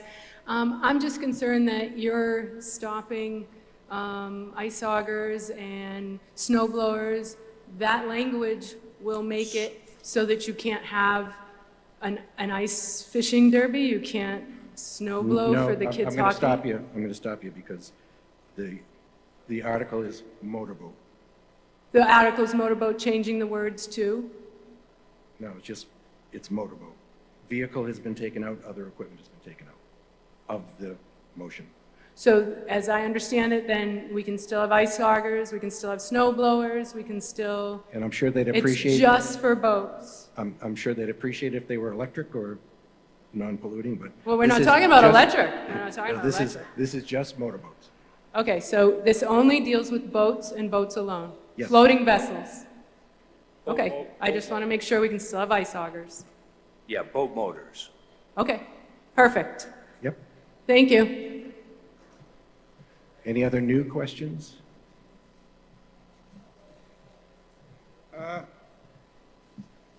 I'm going to read this word verbatim, Article 18, Carbuncle Pond. This article will prohibit the use of gas and diesel Yeah, power. I'm going to stop you right there. As I mentioned, I read what Article 18 is, but the Okay. motion was amended. Okay. Boat motor vehicles or other equipment powered by gasoline or diesel engines. That addresses the lady's questions about, They have stricken vehicle or other equipment. They reworded. It's gone. okay, The motion is, no person shall operate a motorboat on Carbuncle Pond with a gasoline or diesel engine, period. So it's not what's written there, it was changed due to public support for keeping it to just boats.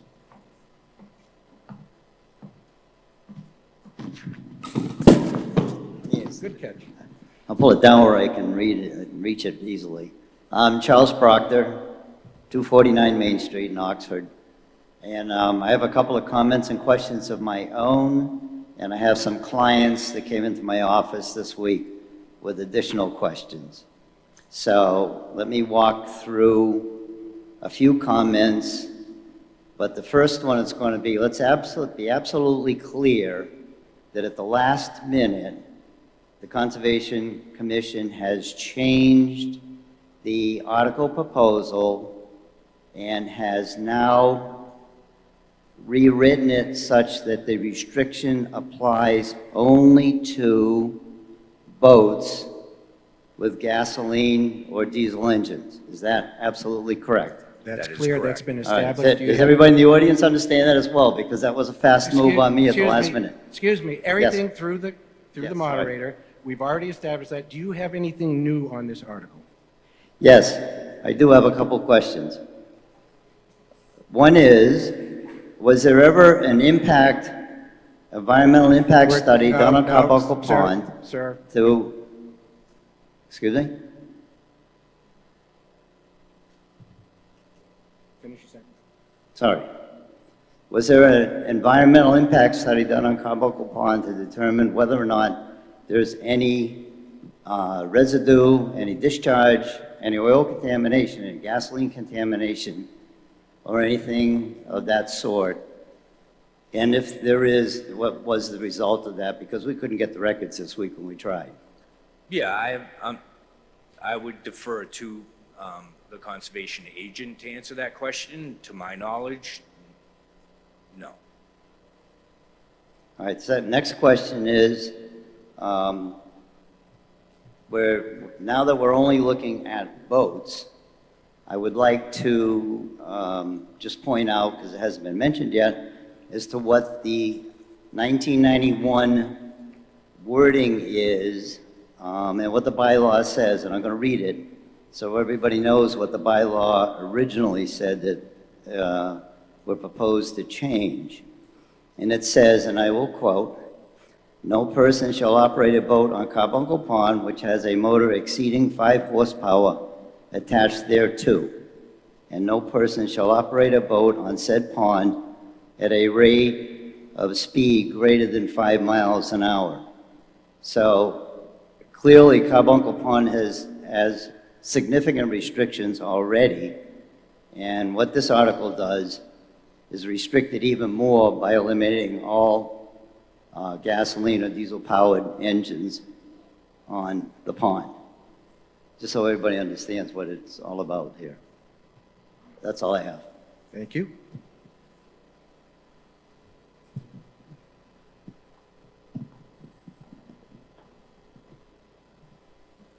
Joel Maisley, 20 Foster Street.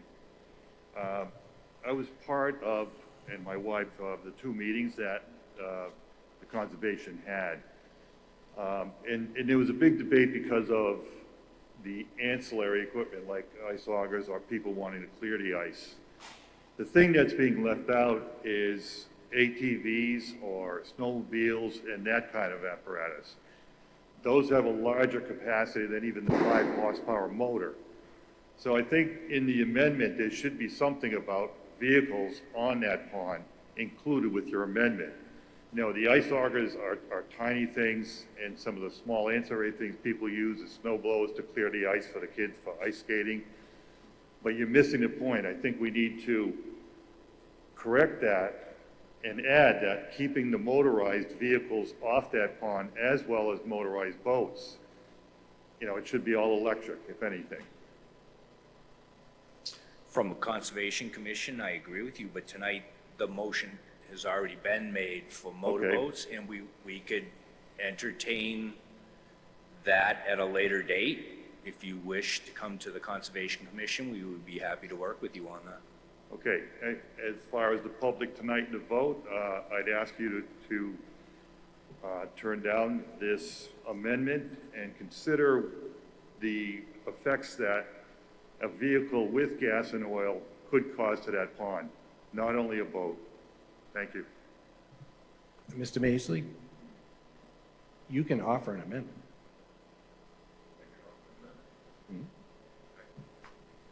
And just to be clear, It has to be in writing though, right? There's not an amendment on the floor right now. There's just a change to the motion. So right now, there's just a motion. If you would like to amend the motion, that is your privilege. Yes, I'd like to amend it. Okay, if you use one of the amendment guides that I talked about before.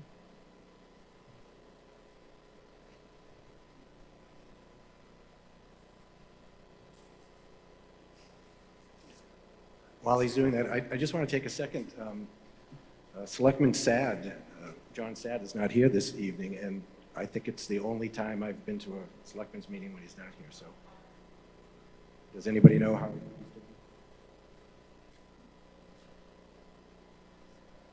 Obviously not well enough to come here, but just want to say that the town has him in our thoughts, and we miss him here tonight.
All set?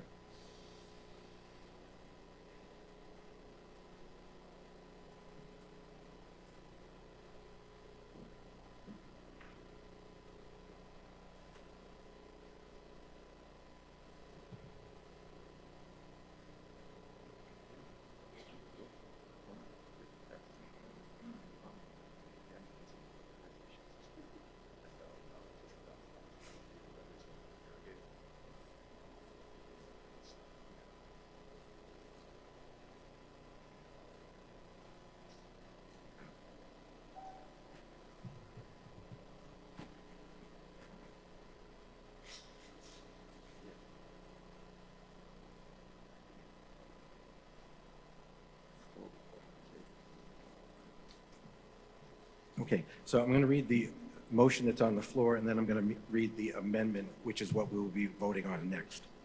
So the motion was to see if the town will vote to amend the Oxford General Bylaws, Chapter 43, by replacing the title boating with the title pond use, and by amending Section 1 by inserting the following sentence at the end thereof. No person shall operate a motorboat on Carbuncle Pond with a gasoline or diesel engine. Okay, so that's the original motion that's on the floor. It's being amended to boats or any recreational vehicles. All right, so after operate a motorboat or any recreational vehicles on Carbuncle Pond. All right, so that's the difference. It's going going from just vehicles to any recreational vehicle, boats or any recreational vehicle. Do you have any questions or comments about the amendment? I do.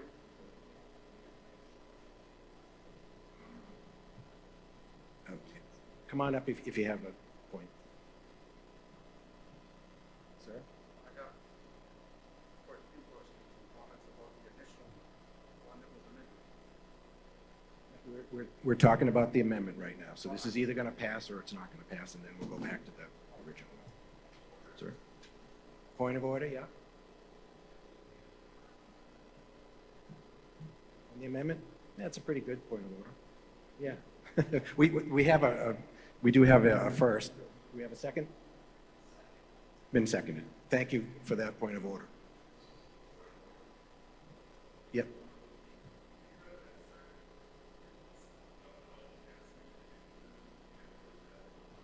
Yeah, let me, it is. Let me just, I'll read the whole thing, just so there's no confusion. So,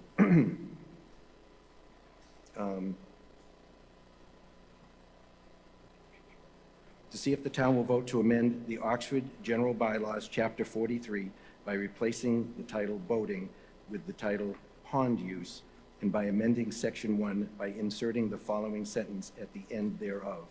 No person shall operate a motorboat or any recreational vehicles on Carbuncle Pond with a gasoline or diesel engine. So that's what we're voting on right now in its entirety. And if this doesn't pass, then it goes back to just the boats, okay? Thank you for, probably other people have that same question.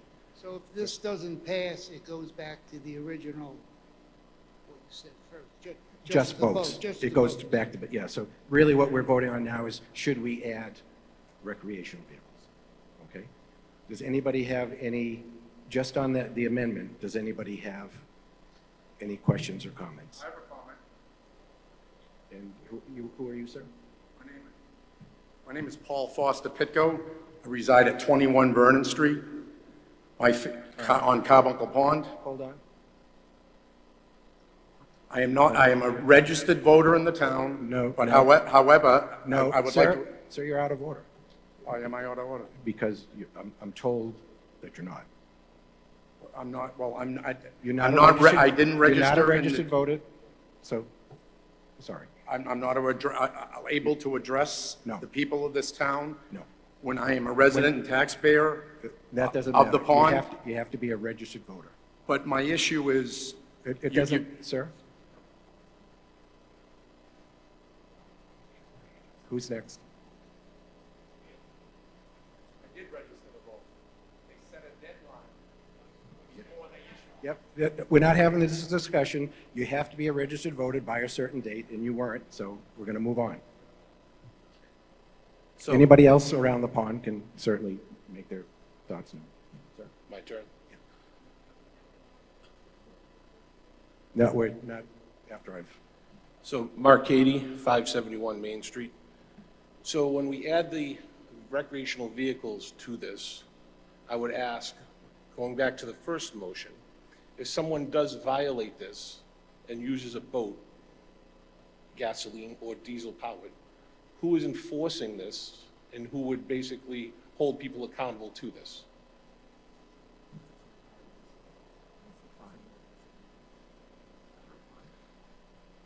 Would it be the police department? Would it be the Conservation Commission? we're checking.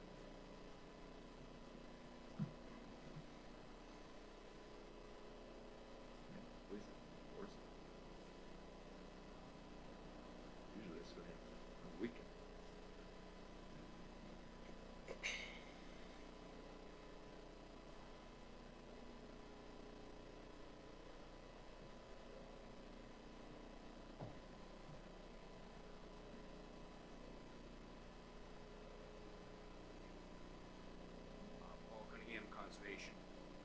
It's my understanding that A little closer to the mic. is this off? Oh, yeah, it's my understanding that the selectmen govern the general bylaws here in town. It's not the Conservation Commission, I can say that. I believe it's the selectmen. Thank you.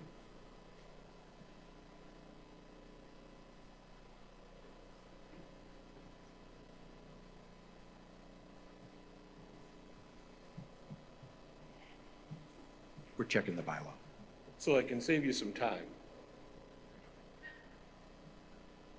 Or you can research it yourself.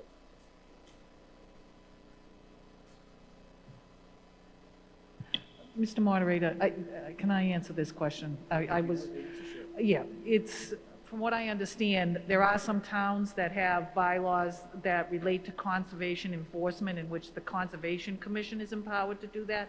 This is not one of those communities. So therefore, in the bylaws, the offense that is listed when there is an infraction is something like $50 per fine. And there is a procedure outlined in the bylaws whenever there's an infraction. So that doesn't address this. This just says, you know, it's not. And the bylaw enforcement, if it's not the Conservation Commission or therefore the agent that's empowered to do that, that would fall upon the enforcement of the town, which typically would be Board of Selectmen. Board of Selectmen. It's just because of the way the town has its bylaws. I didn't do it. I think the Conservation Commission should be empowered and the conservation agent should, but maybe that's another bylaw for a different day, you know? Okay, so this doesn't address that, but it's addressed elsewhere in the bylaw. Okay, so my next question would be, who owns Carbuncle Pond?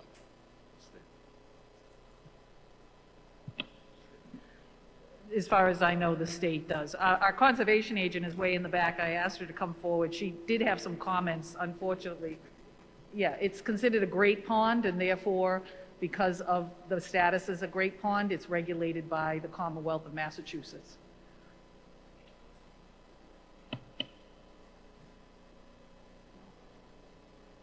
I'm not done.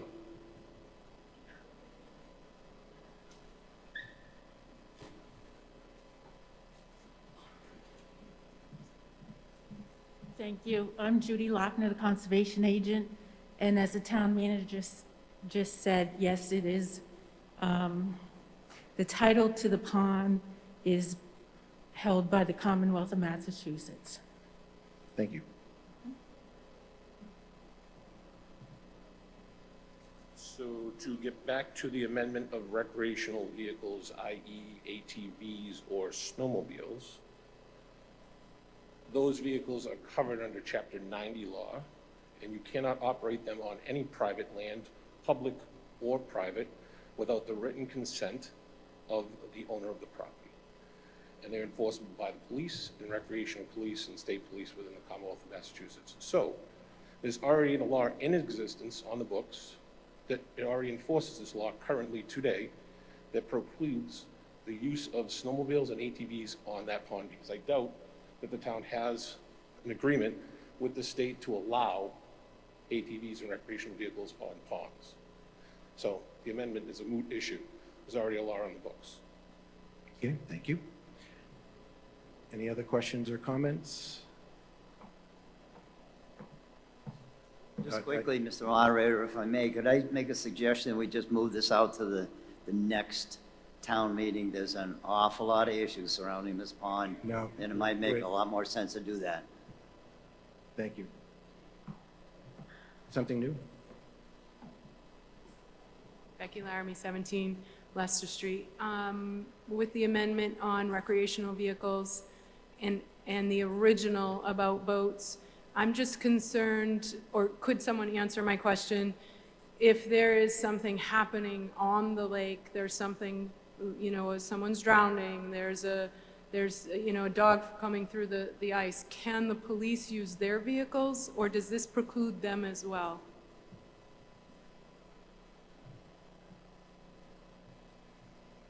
That would be an emergency situation. Okay. Good question.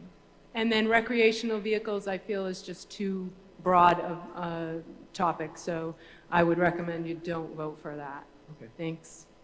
Anything new before we take a vote? I'm Jim Goodell, 485 Main Street, and I want to speak against the amendment. I commend the Conservation Commission for making this compromise in the wording of the original amendment. It adds some extra protection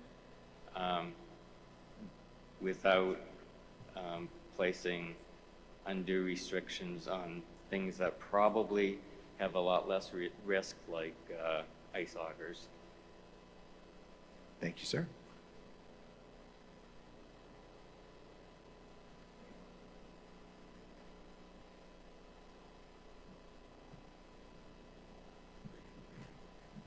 Juliana Measley, 20 Foster Street.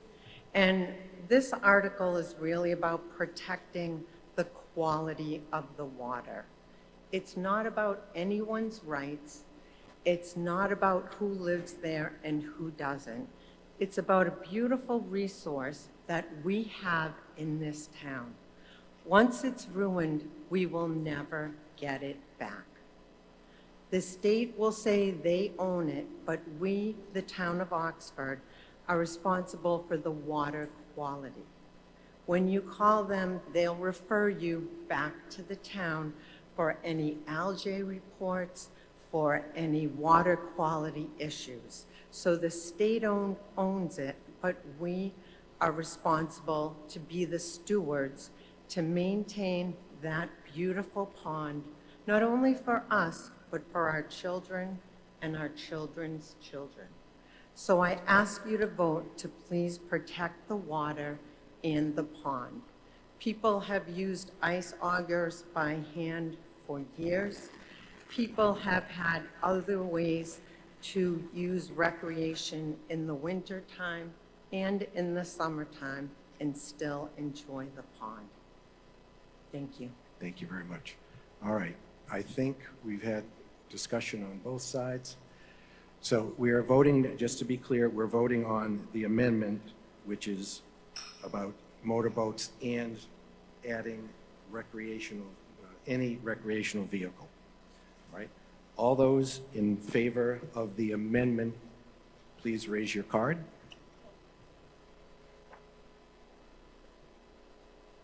Thank you. Those opposed, please raise your card.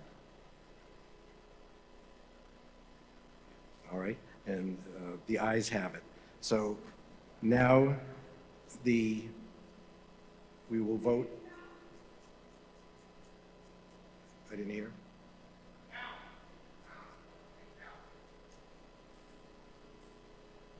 It was pretty obvious that there was more than 50% on the first vote. If it was close, I would certainly want to do a count, but that was not close. So now the amendment becomes the main motion. So the main motion is motorboats or recreational vehicles. or any recreational vehicles. All right, all those in favor, please hold up your cards. Thank you very much. All those opposed, please hold up your cards. And Article 18 passes.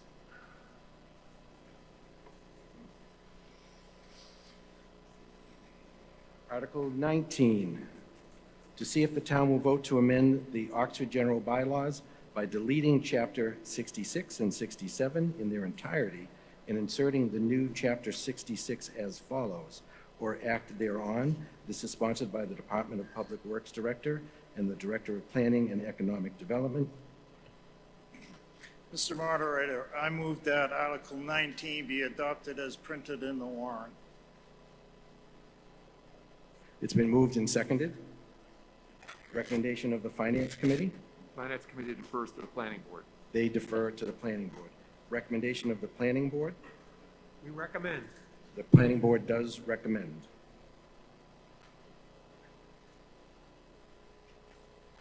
Any questions or comments on Article 19?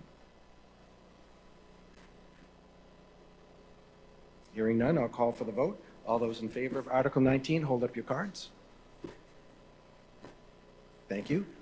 All those opposed, please hold up your card. And it looks like Article 19 passes unanimously. Article 20, to see if the town will vote to amend the Oxford zoning bylaw by deleting Chapter 13, cluster development in its entirety, and inserting in place thereof the new Chapter 13, cluster development as follows, or act thereon. This is sponsored by the Planning Board. Mr. Moderator, I move that Article 20 be adopted as printed in the warrant. It's been moved and seconded. This also requires a 2/3 vote. Recommendation of the Finance Committee? Finance Committee defers to the Planning Board. Recommendation of the Planning Board? We recommend. The Planning Board does recommend. Are there any questions or comments on Article 20? Hearing none, I'll call for the vote. All those in favor of Article 20, hold up your cards. Thank you. All those opposed to Article 20, please hold up your cards. And Article 20 passes by a 2/3 vote. I do declare a 2/3 vote. Article 21, to see if the town will vote to amend the Oxford zoning bylaw, Chapter 11, motor vehicle access, parking and lodging, by inserting the following section. 3.1, on-street parking offset. For non-residential uses in the Village Business District, legal on-street parking spaces may be counted towards satisfying off-street parking requirements, provided the following requirements are met. 3.1.1, the parking spaces are located along the building lot frontage on the same side of the street. For corner lots, the adjoining street may also be used as part of the calculation. A parking space split between the property boundary may count as a full parking space for the purposes of this section. 3.1.2, unmarked on-street parking spaces shall be calculated at a length of 20 feet per space, provided there are no obstructions or impediments, example, bump outs, fire hydrants, driveway aprons, and may be at least 20 feet away, and shall be at least 20 feet away from all curb cuts, street corners, and crosswalks.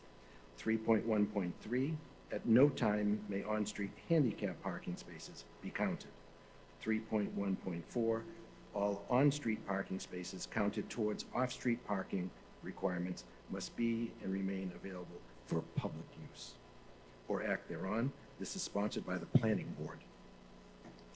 Mr. Moderator, I move that Article 21 be adopted as printed in the warrant. It's been moved and seconded. Recommendation of the Finance Committee? The Finance Committee defers to the Planning Board. Finance Committee defers to the Planning Board. Recommendation of the Planning Board? Planning Board recommends. The Planning Board does recommend, and again, this requires a 2/3 vote. Are there any questions or comments on Article 21? Hearing none, I'll call for the vote. All those in favor of Article 21, please hold up your card. Thank you. All those opposed to Article 21? Article 21 passes. I do declare a 2/3 vote. Article 22, to see if the town will vote to amend the Oxford zoning bylaw, Chapter 6, Industrial Districts, by inserting the following at the end of Table 3. Commercial industries, hotels, motels, and country inns are marked SS, or act thereon, sponsored by the planning board. Mr. Moderator, I move that Article 21 be adopted as printed in the warrant. It's been moved and seconded. Recommendation of the Finance Committee. Finance Committee defers to the Planning Board. The Finance Committee defers to the Planning Board. The Planning Board's recommendation? Recommends. The Planning Board does recommend. This, again, requires a 2/3 vote. Are there any questions or comments on Article 22? Mr. Moderator, I just wanted to make a clarification. I do believe that the chairman, in his motion, referenced 21, Article 21. It was a mistake and printed, but it is for Article 22. 22. Oh, Thank you. yep. There's a misprint in our book. Yes. So the actual motion was to move that Article 22 be adopted as printed in the warrant. Do we have a second? And so it's officially been moved and seconded and been recommended by the planning board. Any questions or comments? Article 22, not seeing any, hearing any. All those in favor of Article 22, please raise your cards. Thank you. All those opposed to Article 22, please raise your cards. And Article 22 does pass. I do declare a 2/3 vote. I want to thank everybody for coming this evening. We have a town election coming up on May 18th. Please be sure to vote on that day. And at this point, I will entertain a motion to dissolve town meeting. I make a motion to adjourn, Mr. Moderator. It's been moved and seconded to dissolve town meeting. You would have to, there's nothing on the floor left, but I'll see you after. All those in favor of dissolving town meeting, raise your cards. Opposed? We are dissolved. Thank you very much for your participation in helping us get the town's business done.